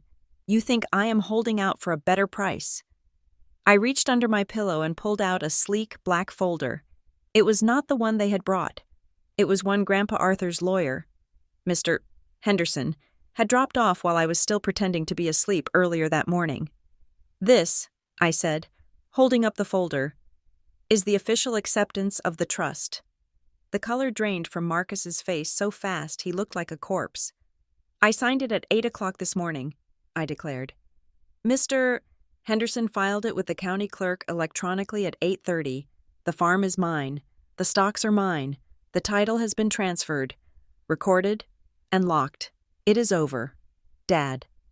There is nothing for me to sign for you, because the asset is no longer in limbo. It belongs to Evelyn Graymont." "No," Marcus whispered. He grabbed the door frame for support. "You couldn't?" "I did," I said. "And as the sole legal owner of the property, I have already instructed my legal team to place a freeze on any sale negotiations you might have started fraudulently. I called the developer you were talking to. I told him that if he speaks to you again, I will sue him for conspiracy to commit fraud." "You killed us!" Sylvia shrieked. "You murdered this family!" "I didn't kill anything," I said coldly. "I just stopped paying for the life support on your ego." I looked at Bianca, who was staring at me with open-mouthed horror. "And you," I said. "You say I am ruining your future?" "No. Bianca, I am saving you from becoming them. I am cutting off the funding for your delusion. There will be no more bot farms, no more fake photo shoots, no more rich kids reality show. You are going to have to learn how to be a person instead of a brand." "I hate you!" Bianca screamed, stomping her foot like a toddler. "I hate you. You are just jealous because I am beautiful and you are nothing." "I am the one with the deed," I replied. "So I guess that makes me something." Marcus straightened up. His shock was turning into a cold, desperate malice. He realized the begging wouldn't work. The good father mask dissolved completely. "You think you can keep it?" he snarled. "You are 22. You are weak. You are sick. We will sue you. We will drag you through court for years. We will prove you were mentally incompetent when you signed those papers. We will say Arthur manipulated you while you were on drugs. We will bleed you dry with legal fees until you beg us to take that land back." "Try it," I said. "We will," Marcus spat. "We will take everything, and when you are crawling back to us in the gutter, don't expect a penny." "I expect nothing from you," I said. "I have eaten expired noodles for 4 years while you ate caviar. I know how to survive on nothing. Dad, you are the ones who are going to break. You can't last a week without a valet." "Get them out," Grandpa Arthur said. His voice was like granite. He stepped forward, placing his body between the door and my bed. He didn't raise his cane this time. He didn't need to. He radiated a power that Marcus had never possessed. The power of a man who had built a legacy, not just spent one. "You heard her," Arthur said. "The land is hers. The money is hers. And if you ever try to contact her again, if you ever try to file a frivolous lawsuit, I will release the audit reports I've been keeping on the Graymont Group for the last 10 years. I will send them to the IRS. I will send them to the SEC. Do you want to go to prison for tax evasion? Marcus? Because I have the receipts." Marcus froze. His eyes went wide with genuine terror. He looked at his father, and he knew it wasn't a bluff. "Dad," Marcus whimpered. "You wouldn't—" "Try me," Arthur said. "She is the only Graymont left. You are just a thief with my last name. Now get out." The security guards finally moved. They had heard enough to know who the victim was. They grabbed Marcus and Sylvia by the arms, less gently this time. "Let's go, folks," the guard said sternly. "You are done here," as they were being pulled away. My mother turned her head back toward me. Her sunglasses had fallen off in the struggle. Her eyes were wild. filled with a hatred so pure it felt like a curse. "You are not my daughter," she hissed, her voice echoing down the sterile hallway. "I should have never had you. You are a monster. You are an ungrateful, cold-hearted devil. Do not come to my funeral. Do not ever call me again. Don't worry," I said, my voice barely a whisper. But I knew she heard it. "I won't." Bianca didn't even look back. She was already typing furiously on her phone, probably drafting a victim statement for her followers about how her toxic sister had attacked her. The guards dragged them around the corner. The shouting faded.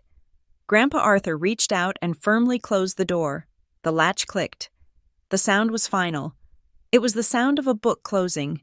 The room was quiet again. Sarah was trembling, tears streaming down her face. She rushed over and hugged me, burying her face in my shoulder. "I am so sorry, Evie," she sobbed. "I am so sorry they said those things to you."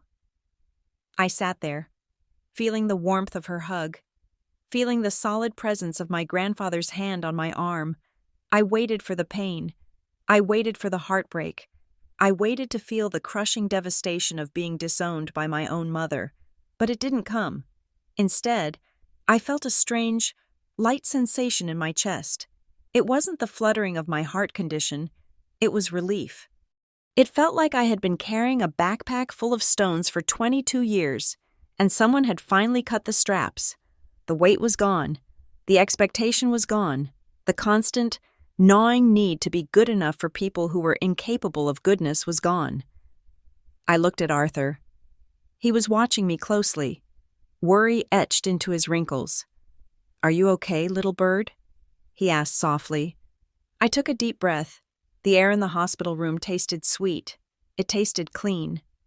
"I am not sad, Grandpa," I said, and I was surprised to find that I was telling the truth. "I feel lighter, like I just had a tumor removed." Arthur smiled. It was a sad smile, but it was proud. "You did," he said. "You excised the rot. Now you can finally start to heal." I looked at the black folder on the bed, the proof of my freedom. I looked at the empty doorway where my family had stood. "They said I was cold," I whispered. "No," Sarah said, pulling back to look at me, her eyes fierce. "You were strong. There is a difference. I have $8 million in land," I said, the reality of it finally starting to settle in. "And I have 0 parents." "You have a family," Arthur corrected me. He squeezed my hand. "You have me, you have Sarah, and you have yourself. That is more than enough." I leaned back against the pillows. Closing my eyes, the monitor beeped a steady, strong rhythm. Beep, beep, beep. My heart was damaged. It had scars. It had a defect. But for the first time in my life, it was beating only for me. "Sarah," I said, opening my eyes. "Yeah?" "Order me some food," I said. "Not hospital food. I want a burger, a double cheeseburger with bacon, and a milkshake. I can afford it now." Sarah laughed. A wet, hiccuping sound. "You got it, boss. Double cheese. Coming up." I watched her pull out her phone, and I smiled. My parents were gone. My bank account was about to be full, and I was going to eat a burger without feeling guilty about the cost. It was the first day of the rest of my life, and despite the wires, despite the pain, despite the exhaustion, it was already beautiful. 2 weeks after the incident, the view from my window was no longer the sterile white grid of a hospital ceiling or the manicured, suffocating hedges of my parents' estate. It was a rolling expanse of green, punctuated by the ancient oak trees of Grandpa Arthur's retreat in the Shenandoah Valley. The air here did not smell of ozone and desperation. It smelled of wet earth and pine needles. I sat on the porch swing, a blanket draped over my legs, watching the morning mist burn off the Blue Ridge Mountains. My chest still ached when I took a deep breath. A lingering reminder of the scar tissue on my heart, but the crushing weight of anxiety was gone. Grandpa Arthur came out with 2 mugs of tea. He moved slower these days, the adrenaline of the hospital confrontation having ebbed away, leaving him tired but content. He handed me a mug and sat in the rocking chair beside me. "Sarah is on her way up from the city," he said, taking a sip. She sounded excited on the phone, something about the morning news cycle. I took a sip of tea. "I haven't looked at a screen in 14 days. Grandpa, it has been glorious." "Well," Arthur chuckled darkly, "you might want to break your fast today. It seems the house of cards has finally collapsed." Sarah arrived 20 minutes later, her little hatchback kicking up gravel as she sped up the driveway. She practically leaped out of the car, clutching her tablet like a weapon. "You have to see it," she said, breathless, not even saying hello. "Evie, you have to see it right now." She sat on the swing next to me and unlocked the screen. The headline on the local news channel was bold and black: "Real estate mogul Marcus Graymont assets seized in massive fraud investigation." I felt a strange jolt in my stomach. Not sympathy. It was the feeling of watching a controlled demolition of a building that had been condemned for years. "Scroll down," Sarah said, her finger tapping the glass. "It gets better." She pulled up a video clip. It wasn't a news report. It was a grainy, vertical video filmed on a phone. The angle was low and surreptitious, clearly taken from a pocket or a badge reel. I recognized the setting immediately. It was my hospital room. The timestamp was 5 days ago. In the video, Bianca was standing over my bed, her face twisted in an ugly snarl that no filter could fix. Her voice was shrill and clear. "Do you have any idea how much trouble this is causing me? I have a contract with a bikini brand. Evelyn, if I leave Cabo early, I breach the contract. I could lose $50,000. And now I am here, in this smelly hospital, listening to you whine about a heart attack? You are so selfish."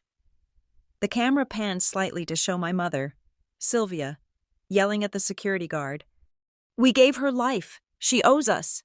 Then, the camera jerked as the nurse who was filming, I recognized her voice as the kind night nurse who had checked my vitals, spoke in a hushed whisper to someone off-screen. "They are literally screaming at a dying girl about a bikini shoot. I have never seen anything like it." Sarah paused the video. "It leaked last night," she said, her eyes shining with vindication. "A nurse uploaded it to an anonymous forum. It has 3 million views in 12 hours. Look at the comments." "Evie." I read them. User 123. "I used to follow Bianca. I thought she was sweet.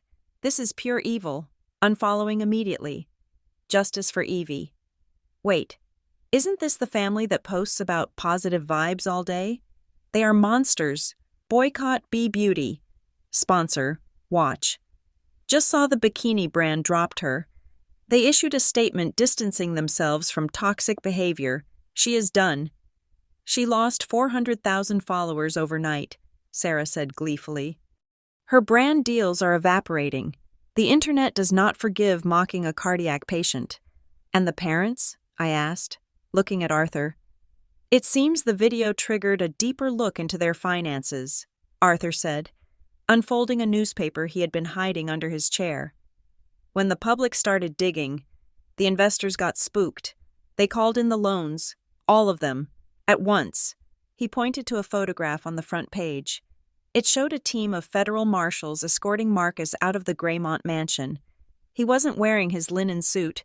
He was wearing sweatpants, looking disheveled and small. Behind him, a tow truck was hooking up the G-Wagon. Another truck was loading Sylvia's convertible. Graymont Empire exposed as Ponzi scheme. The subheadline read, "Investors allege millions in misappropriated funds used for luxury lifestyle." I stared at the image of my childhood home, the place where I had felt so alone, now surrounded by yellow police tape. "They are saying Marcus used the construction loans to pay for the yacht charters and Bianca's bot followers," Arthur explained. "It is fraud, plain and simple. They are facing criminal charges, not just bankruptcy." My phone, which I had turned on for the first time since leaving the hospital, began to buzz. It was a text from an unknown number.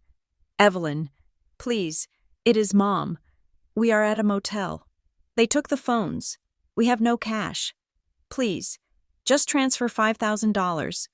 Just for food and a lawyer. We are family. Then another, it's Dad. Call me. We can fix this. I can explain. Don't let them put me in jail. And another, Evelyn, this is Bianca. People are sending me death threats. Send me money for a bodyguard. This is all your fault. I looked at the messages, hundreds of them, a torrent of begging, blaming, and manipulation. Do you want me to handle them? Arthur asked, reaching for the phone. No, I said. I tapped the screen. I didn't reply. I didn't ask how they were. I didn't tell them to go to hell. I simply pressed block caller. Then I went to the next number, block caller. I spent 10 minutes methodically blocking every single number associated with them, their friends, and their flying monkeys. When I was done, the silence was absolute. I am done with the past, I said, setting the phone down. I want to talk about the future. I turned to Sarah. The trust fund release came through yesterday. $8 million in liquid assets from the stock sale, plus the farm title. That is a lot of money, Sarah said, her eyes wide. You could buy a castle. You could buy a yacht and actually own it. I don't want a yacht, I said. I want to fix the thing that almost killed me. I pulled a notebook from under my blanket. During my 2 weeks of recovery, I hadn't just been sleeping, I had been planning. I am starting a foundation, I told them. I am calling it the Second Heart Project. I want to create a grant system for college students who are uninsured or underinsured. I want to partner with universities to provide emergency medical funds so no student has to choose between a root canal and tuition. No one should have to pull out their own tooth with pliers because their parents are too busy buying champagne.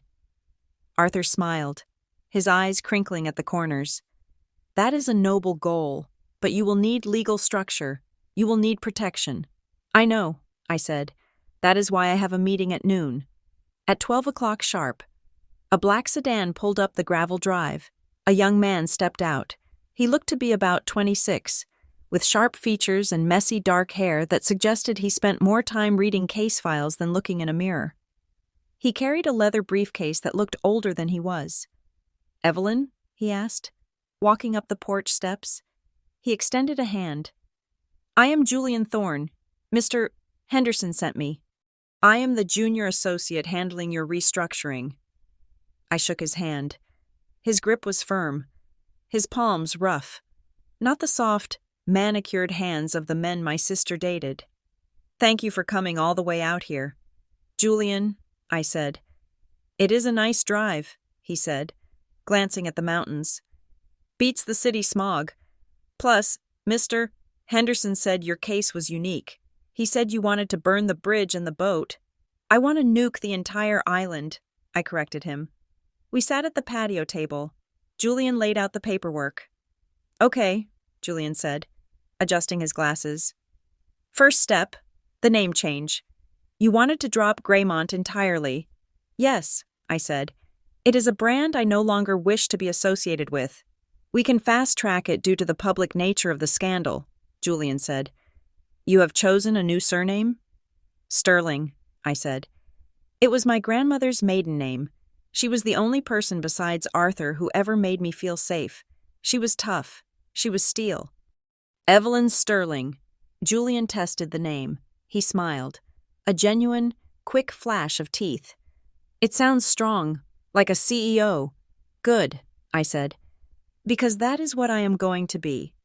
Now, regarding the parents, Julian continued, his face turning serious. They have filed a petition for spousal and child support. Arguing that they are destitute and you have the means to support them, it is a frivolous claim. Given you are an adult, and there is no precedent for reverse child support in this state, especially with the documented abuse, but they are trying to clog up the court. How do we stop it? Arthur asked, leaning forward. I drafted a countersuit, Julian said, sliding a thick document across the table. We are filing for emotional damages, medical negligence, and financial abuse. We are also filing a restraining order based on the hospital incident. The security footage of your father raising his hand to strike you is compelling evidence. Do it, I said, signing the paper as Evelyn Sterling for the first time. The ink looked black and permanent. One more thing, Julian said, hesitating slightly. Your father, Marcus. He has been calling our office. He knows you are here. He claims he just wants 5 minutes. He says he is a changed man. He is not changed, Arthur spat. He is just hungry. I know, I said, but he is persistent, as if on cue. A cloud of dust appeared at the end of the driveway. A taxi, a yellow, beaten-up cab, crawled up the hill. It stopped at the gate, which Arthur had locked. A man got out. I watched him through the binoculars Arthur kept on the porch. It was Marcus, but it wasn't the Marcus of 2 weeks ago. He was wearing jeans that were too loose and a polo shirt that had a stain on the collar. His hair, usually dyed a rich chestnut, was showing gray roots. He looked 10 years older. He looked defeated. He stood at the gate, gripping the iron bars, looking up at the house. He shouted something, but the wind carried it away. I will go down there, Arthur said, reaching for his cane. I will set the dogs on him. No, I said, standing up. I don't want you to talk to him. Grandpa, he doesn't deserve your breath. I turned to Julian. Do you have that envelope I prepared? I asked. Julian nodded. He reached into his briefcase and pulled out a thick brown manila envelope. It was heavy. Go down there, I instructed the young lawyer. Do not let him inside the gate. Do not let him speak to you. Just hand him this and tell him that this is the only communication he will ever receive from Evelyn Sterling. Julian looked at me, impressed by the steel in my voice. Understood. He walked down the long driveway, his shoes crunching on the gravel. I watched from the porch. Marcus saw the suit and perked up, probably thinking it was a settlement offer. He reached his hands through the bars, his face twisting into that familiar, desperate smile. Julian stopped 2 feet from the gate. He didn't offer a hand. He didn't smile. He simply passed the envelope through the bars. Marcus grabbed it greedily. He tore it open right there in the dirt. I knew exactly what was inside. It wasn't a check. It was a stack of receipts. There was the receipt for my tuition, paid in installments for my barista wages. There was the receipt for my rent, paid by tutoring. There was the invoice for the emergency dental surgery I eventually got at a charity clinic. There was the bill for the ambulance ride. There was the bill for the ICU stay. And on top of the stack, I had written a note on a yellow legal pad. Title: Invoice for Services Rendered. Client: Marcus and Sylvia Graymont. Balance due. A childhood. Note: Once you reimburse me for every single dollar I spent raising myself while you were buying handbags. We can discuss a meeting. Until then, you are in default. I watched Marcus read the note. I saw his shoulders slump. He looked at the stack of receipts, then up at the house. He saw me standing on the porch, a small figure in the distance. He didn't wave. He didn't scream. He just dropped the envelope in the dirt.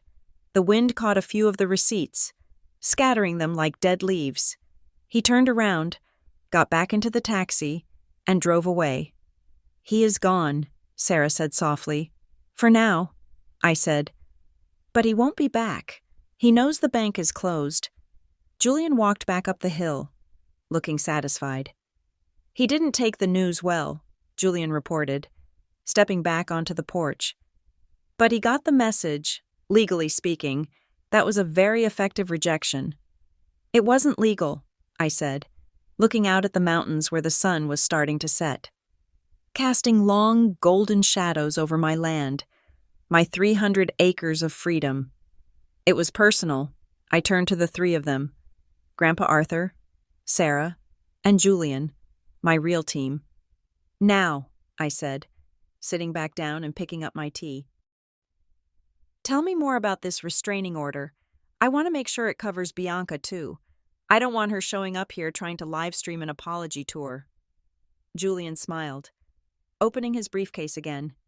Ms. Sterling, I think this is the beginning of a beautiful attorney-client relationship. I smiled back. For the first time in 22 years, the future didn't look like a struggle. It looked like an open field, and I held the only key to the gate. Time does not heal all wounds, but it does turn them into scars. And scars are just skin that is tougher than it was before. 2 years had passed since I walked out of the Oak Creek Hospital. 2 years since I watched my father drive away in a yellow taxi, leaving his dignity in the gravel of Grandpa Arthur's driveway. In those 730 days, I had not just rebuilt my life, I had reinvented it. The girl who used to count pennies to buy instant noodles was gone.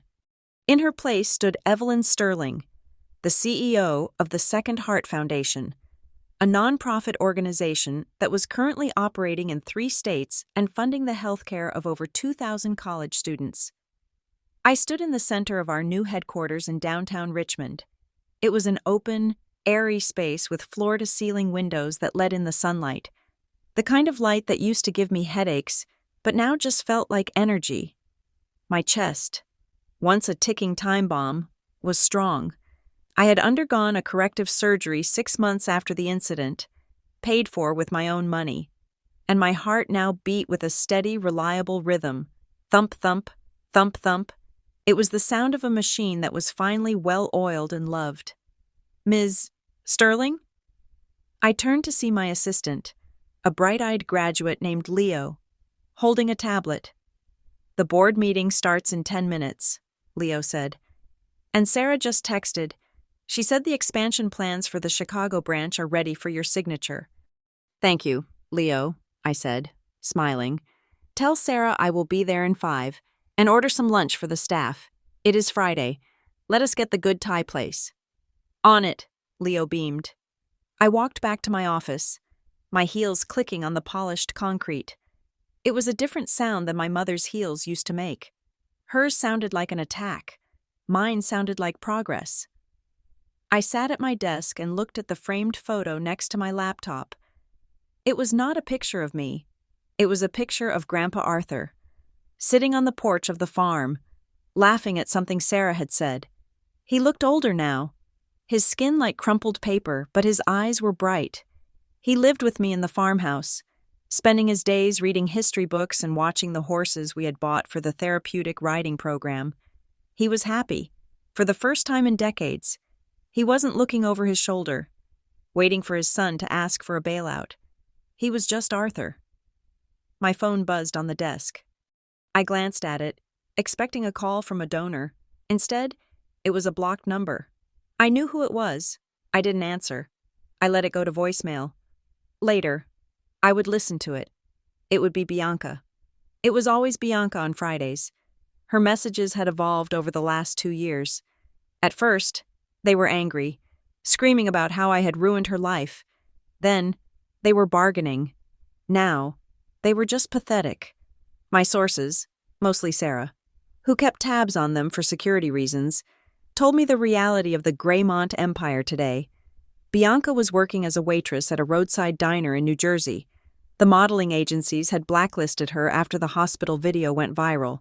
The bot followers had disappeared when the credit cards were canceled. She was living in a studio apartment with 3 roommates, serving eggs to truck drivers who had no idea she used to be an influencer. The voicemail icon popped up. I pressed play, putting the phone to my ear. "Evelyn," Bianca's voice was thin, stripped of its Valley Girl affectation. "It is me. Look, rent is due on Monday. I am short $300. My manager cut my shifts because I dropped a tray. Just send it, okay? You have millions. You won't even miss it. I am your sister." Doesn't that mean anything? I pressed delete. It meant something once. It meant I starved so she could shine. It meant I died so she could party. Now, it meant nothing. I had learned the hard way that you cannot fill a cup that has a hole in the bottom, no matter how much love or money you pour into it. I left the office early that afternoon. I needed to run an errand before the weekend. I drove my car, a reliable, safe Volvo, not a flashy sports car, to a grocery store on the outskirts of town. It wasn't the high-end organic market I usually went to. It was a budget supermarket, the kind with fluorescent lights that hummed too loudly and floors that were always a little sticky. I was there to buy a specific brand of peppermint tea that Grandpa Arthur loved. which for some reason, only this chain carried. I was standing in the checkout line, scrolling through my emails, when I heard a voice that made the hair on the back of my neck stand up. I am telling you, the coupon is valid. I clipped it this morning. It was a voice I had spent my childhood trying to appease, a voice that could switch from sweet to venomous in a nanosecond. I looked up, 3 people ahead of me, arguing with a tired teenage cashier, was a woman. She was wearing a trench coat that had seen better days, the hem frayed and stained with mud. Her hair, once perfectly dyed and blown out, was pulled back in a messy bun, showing streaks of gray that hadn't been touched up in months. It was Sylvia, my mother. I froze. My first instinct was to run, to abandon the cart and flee. The trauma response was deep, wired into my nervous system. But then I remembered who I was. I was Evelyn Sterling. I owned the ground I stood on. I stayed. I watched. "Ma'am," the cashier sighed, popping her gum.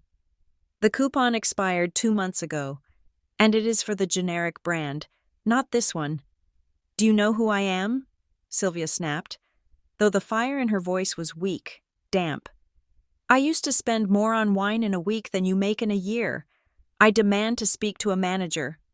"The manager is on break," the girl said, bored. "It is $42.50. Do you want the stuff or not?" Sylvia rummaged through her purse. It was a fake designer bag, the gold plating chipping off the logo. She pulled out a debit card and swiped it. Beep, declined.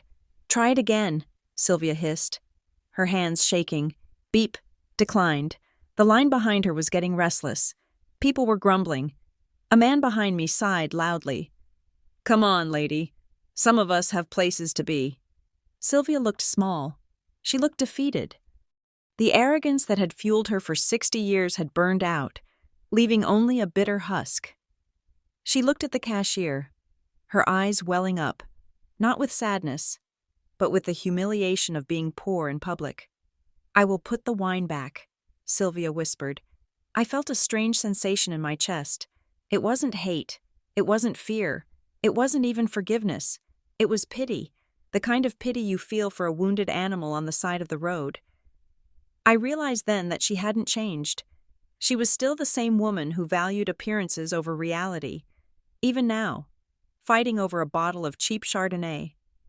I stepped forward. "I will get it," I said. Sylvia froze. She turned around slowly, as if she were in a horror movie. When she saw me, her eyes went wide. She took in my tailored blazer, my healthy skin, the quiet confidence in my posture. She looked at me, and for a second, I saw a flash of the old Sylvia, the one who would have sneered at my outfit. But it vanished, replaced by a naked, hungry jealousy. "Evelyn," she choked out. "Put it on my tab," I told the cashier, holding out my black card. "The whole cart," the cashier shrugged and swiped my card. "Approved." Sylvia stared at the terminal. She didn't say thank you. She looked up at me, her face twisting into a grimace. "You think you are better than me?" She spat, her voice low and trembling. "You think you can just walk in here and throw your money around?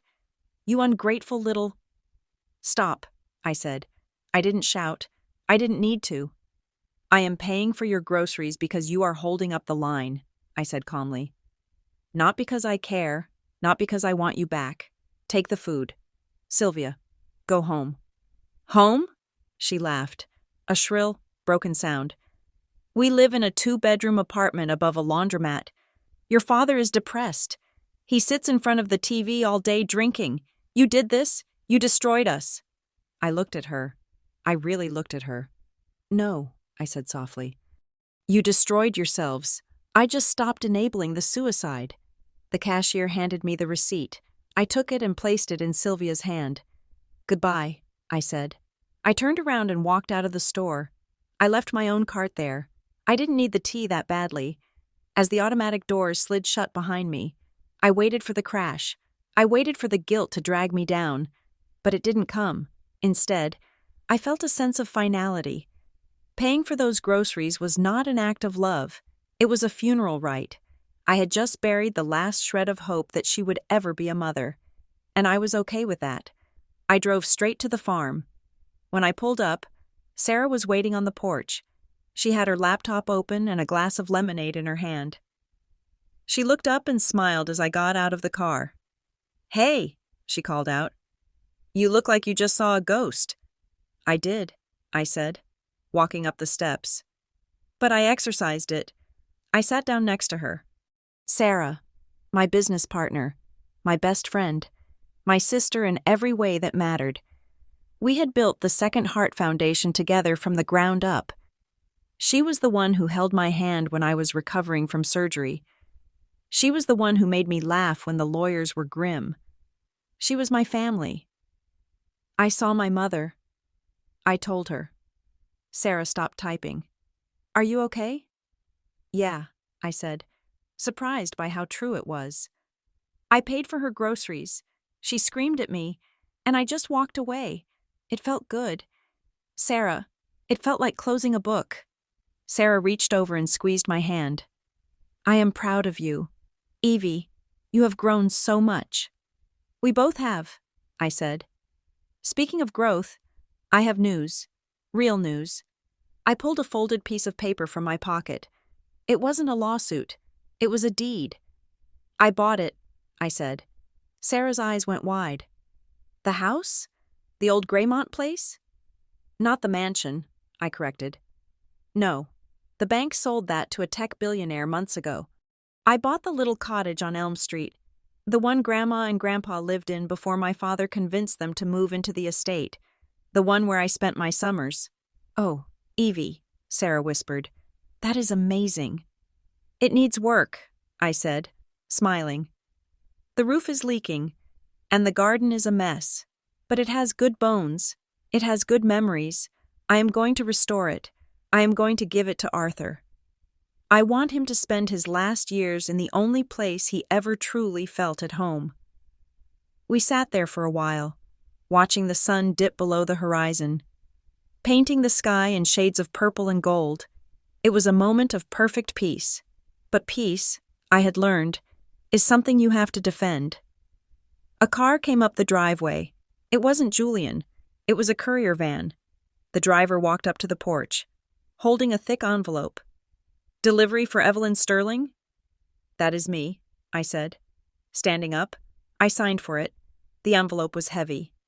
The return address was from a law firm I recognized, a notorious firm known for handling high-profile, nasty divorces and estate battles. I opened it. Sarah stood up, looking over my shoulder. "What is it?" I scanned the first page. The legalese was dense, but the intent was clear. Plaintiff, Marcus and Sylvia Graymont. Defendant, Evelyn Sterling. Nature of suit, petition for partition of assets and retroactive child support claiming fiduciary duty of care. They were suing me. They were claiming that because I had lived in their house for 22 years, I owed them back rent, living expenses, and emotional support fees totaling $5 million. They were claiming that the trust fund was invalid because I had obtained it through undue influence over a senile grandfather. It was desperate. It was ludicrous. It was a Hail Mary pass from two people who were drowning and wanted to drag me down with them. Sarah gasped. "They can't be serious. This is insane. We have to call Julian." I looked at the paper. 2 years ago. This would have terrified me. 2 years ago, I would have cried. I would have felt guilty. I would have wondered if I owed them something. But today, I felt a cold, sharp determination. "No," I said, folding the letter and putting it back in the envelope. "We don't need to call Julian yet. I know exactly what this is." I looked at Sarah, and a small, dangerous smile played on my lips. "This is their last stand," I said. "They think I am still the girl who is afraid of a loud voice. They think they can bully me into a settlement to make them go away." I walked over to the railing and looked out at my farm, my land, my life. "They want to fight?" I asked the wind. "Fine, I will give them a war. I turned back to Sarah. "Get Julian on the phone," I said, my voice steady and commanding. "And tell him to bring the big guns. Tell him to bring the forensic accountants. Tell him to bring the medical records. If they want to drag the past into the light, I am going to make sure every single ugly skeleton in their closet comes out dancing." "You are not scared?" Sarah asked. "Scared?" I laughed. "Sarah, I survived heart failure. I survived poverty. I survived them. I am not scared of a lawsuit. I am just annoyed that I have to buy a new suit for court." I picked up my tea mug. "Let them come," I said. I have been waiting for the chance to finish this properly. The courtroom smelled of furniture polish and stale anxiety. It was a scent I had grown accustomed to over the last 2 years. But today, it felt different. Today, it smelled like the end of a long, dark winter. I sat at the plaintiff's table, though in my heart, I knew I was the one putting them on trial. To my right sat Julian, looking sharp and terrifyingly competent in a charcoal suit. To my left sat Grandpa Arthur. He had insisted on coming, even though his walking was slower these days. He sat with his hands resting on his cane, his eyes fixed forward, refusing to look at the 3 people sitting across the aisle. My parents and Bianca looked like ghosts of their former selves. Marcus was wearing a suit that was clearly off the rack, the sleeves slightly too long, a stark contrast to the bespoke Italian tailoring he used to flaunt. Sylvia looked brittle, her face lined with a bitterness that no amount of drugstore makeup could hide, and Bianca just looked bored, tapping her foot nervously, looking around the room as if searching for a camera that wasn't there. The trial had been a 3-day blur of motions and counter-motions, but today was the judgment, the Honorable Judge Halloway. A stern woman with eyes that seemed to see right through the nonsense, shuffled the papers on her bench. She took off her reading glasses and looked down at my parents. The silence in the room was heavy, suffocating. "Mr. and Mrs. Graymont," Judge Halloway began, her voice echoing in the high-ceilinged room. "In my 20 years on the bench, I have seen many family disputes. I have seen greed. I have seen negligence. But I have rarely seen a case that combines the two with such breathtaking audacity." She picked up a document, the medical report from the night of my cardiac arrest. "You are petitioning this court for retroactive financial support from your daughter," the judge continued, her tone dropping to a simmer. "You claim that you provided her with a lifestyle that warrants repayment, yet the evidence presented by the defense shows a pattern of systemic neglect. You cut her health insurance to buy social media followers. You ignored 60 emergency calls while she was clinically dead. You attempted to trick a recovering patient into signing over a deed of gift." Judge Halloway let the paper drop. It hit the wood with a sound like a gavel strike. "This is not a petition for support," she declared. "This is harassment. It is a frivolous attempt to weaponize the legal system to victimize a young woman you have already failed as parents." Marcus stood up, his face flushing red. "Your Honor, we are destitute. We raised her. We fed her." "Sit down, Mr. Graymont," the judge barked. "You fed her? The court has seen the receipts where Miss Sterling paid for her own food since the age of 16. You did not raise a daughter. You housed a tenant." She turned her gaze to me. Her expression softened, just a fraction. "Ms. Sterling," she said, "the court finds in your favor on all counts. The petition for support is dismissed with prejudice. Furthermore, I am granting the countersuit for legal fees. Mr. and Mrs. Graymont will be responsible for your legal costs, to be garnished from any future wages they may earn." It was over. The gavel banged down. Clack. But it wasn't enough. Not for me. "Your Honor," I said, standing up. My legs felt strong. My voice felt steady. "May I speak?" Julian touched my arm gently, a silent warning, but I shook my head. I needed to do this. The judge looked at me, then nodded slowly. "You may, Ms. Sterling." I turned. I didn't look at the judge. I turned my body fully to face the table across the aisle. I looked at Marcus, who was slumped in his chair. I looked at Sylvia, who was weeping into a tissue. I looked at Bianca, who was staring at the floor. For a long time, I said, my voice carrying clearly through the quiet room, I wondered what was wrong with me.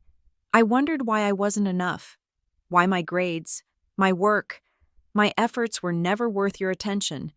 I thought if I just worked harder, if I just became more successful, you would finally look at me the way you looked at Bianca. I thought love was a transaction, and I just hadn't paid the price yet. Sylvia looked up, her eyes wet.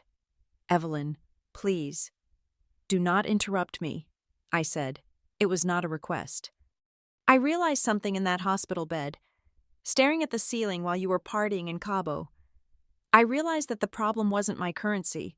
The problem was that you were spiritually bankrupt. I took a step closer to the railing. You talk about family, I continued. You use that word like a weapon.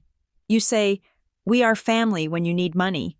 You say, we are family when you need a kidney. But family isn't DNA. Marcus, it isn't a last name. It isn't a bloodline. I felt Grandpa Arthur's hand on my back, warm and solid. Biology is an accident, I told them. Blood is random, but love is a choice. Loyalty is a choice. Showing up is a choice.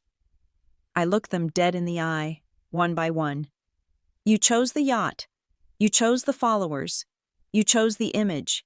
You made your choice every single day for 22 years, and now I am making mine. I took a deep breath, inhaling the air of the courtroom, which suddenly didn't smell like old polish anymore. It smelled like freedom. You didn't choose me, I said, my voice dropping to a whisper that was louder than a scream. And now, I do not choose you. You are not my parents. You are just the people who share my genetic code. And that is where our connection ends. I turned back to the judge. Thank you, Your Honor. I sat down. Julian squeezed my shoulder. Brilliant, he whispered. The bailiff dismissed the court. We stood up to leave. As we walked down the center aisle, I heard the chaos erupt behind us. It wasn't directed at me. It was directed at each other. This is your fault. Marcus, Sylvia was screeching, her voice echoing off the walls. You said the lawyer could fix it. Now we have to pay her fees. Shut up. Sylvia, Marcus yelled back. You were the one who bought that dress. If you hadn't spent the last of the cash, we could have settled. I hate you both, Bianca screamed. I have to take the bus home. The bus. I didn't look back, not even for a second. I walked through the heavy double doors, leaving the noise of the Graymont family exactly where it belonged, in the past. We stepped out of the courthouse and into the afternoon sun. It was blindingly bright. The air was crisp and cool. Grandpa Arthur stopped on the steps. He took a deep breath, filling his lungs. He looked at me, his blue eyes twinkling with a mixture of pride and relief. Well, he said, tapping his cane on the concrete.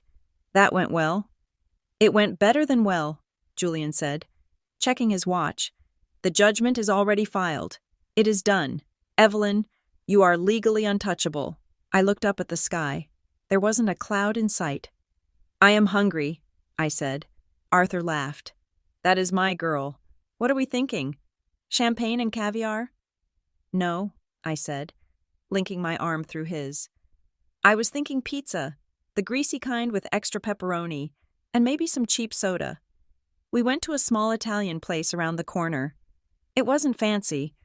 The tablecloths were checkered red and white, and the candles were stuck in old wine bottles.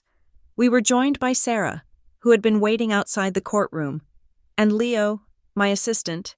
It was a small group, just 5 of us, but as we sat there, passing slices of pizza, laughing about the judge's expression, and sharing stories, I looked around the table. Arthur was telling a joke about his Navy days. Sarah was debating with Julian about the best sci-fi movie. Leo was showing me photos of his new puppy. There was no tension. There was no one checking their angles for a selfie. There was no one wondering if this dinner would help their brand. There was just warmth. There was just laughter. I raised my plastic cup of soda. A toast, I said, The table went quiet. They all looked at me. "To the family we choose," I said. "To the family we choose," they echoed, clinking their cups against mine. The soda tasted better than any vintage champagne my parents had ever bought. 2 weeks later, the press release went out. I didn't hold a press conference. I didn't want the cameras. I just posted a simple statement on the Second Heart Foundation's website. The Second Heart Foundation is proud to announce the launch of the Arthur and Evelyn Scholarship. This full-ride scholarship is dedicated to students who have been financially cut off by their families due to personal choices, identity, or refusal to conform to toxic expectations. We believe that no one should lose their future because they chose to save their soul. The response was overwhelming. Thousands of applications poured in. Stories of kids who were kicked out for wanting to be artists, for loving the wrong person, for refusing to lie, reading their essays. I realized I wasn't just helping them. I was building a legacy that had nothing to do with the Graymont name and everything to do with the Sterling heart. That evening, I sat in the living room of the restored cottage. The fire was crackling in the stone hearth, casting a warm orange glow over the room. Outside, the wind was howling through the Shenandoah Valley. But inside, it was safe. It was warm. I was curled up in the armchair with a book, but I wasn't reading. I was looking at a photograph on the mantelpiece. It was my graduation photo. For a long time, I couldn't look at it. All I could see were the empty seats in the background. All I could see was the ghost of the family that wasn't there. But tonight, looking at it, I saw something different. I saw a girl in a cap and gown, looking pale but standing tall, and next to her, I saw an old man in a rumpled suit, smiling with enough pride to light up a city. There were no empty seats in the photo. The frame was full. It was full of the only person who mattered. My phone buzzed on the side table. I picked it up. It was a text message. The number was blocked, but the preview still showed the text. "Bianca, I saw the news about the scholarship. Mom is crying. Dad is drunk. I just wanted to say you won. You really won. I am sorry. Evie, I am so sorry." I stared at the screen. I thought about the girl who used to mock my clothes. I thought about the sister who complained about a bikini shoot while I was dying. I thought about the waitress in New Jersey who was finally realizing that the world doesn't care about your follower count. I felt a pang of sadness, but it was distant, like a memory of a bad dream. "I accept your apology," I whispered to the empty room, but I didn't type it. I didn't hit reply. Some bridges are burned for a reason. Some apologies come after the house has already burned down.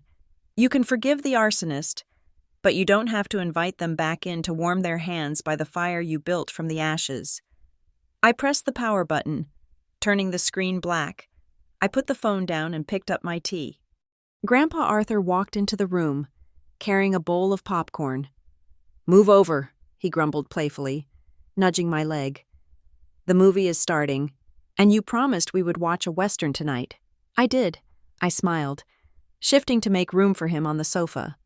"But only if I get the bowl." "Deal." He sat down, groaning slightly as his joints settled. He draped a blanket over our legs. "You okay?" he asked, glancing at the phone on the table. "Yeah," I said, leaning my head on his shoulder. "I am perfect." And I was. I had survived a heart that stopped. I had survived a family that never started. And here, in the quiet warmth of a Tuesday night, listening to the wind and eating popcorn with my grandfather, I realized I had found the one thing my parents had spent millions trying to buy but never could. I had found peace. I took a deep breath. My heart beat strong. Thump, thump. It was the sound of a second chance, and I wasn't going to waste a single beat. Thank you so much for listening to my story. It has been a long journey from that hospital bed to this fireside, and I am grateful you walked it with me. I would love to know where you are tuning in from today. Are you listening from a busy city like New York, a quiet town in the countryside, or maybe somewhere halfway across the world? Please comment below and let me know. I love reading your stories and seeing how far this community reaches. If this story touched you, or if you believe that family is about love and not just blood, please consider subscribing to the Sunday Drama Stories channel.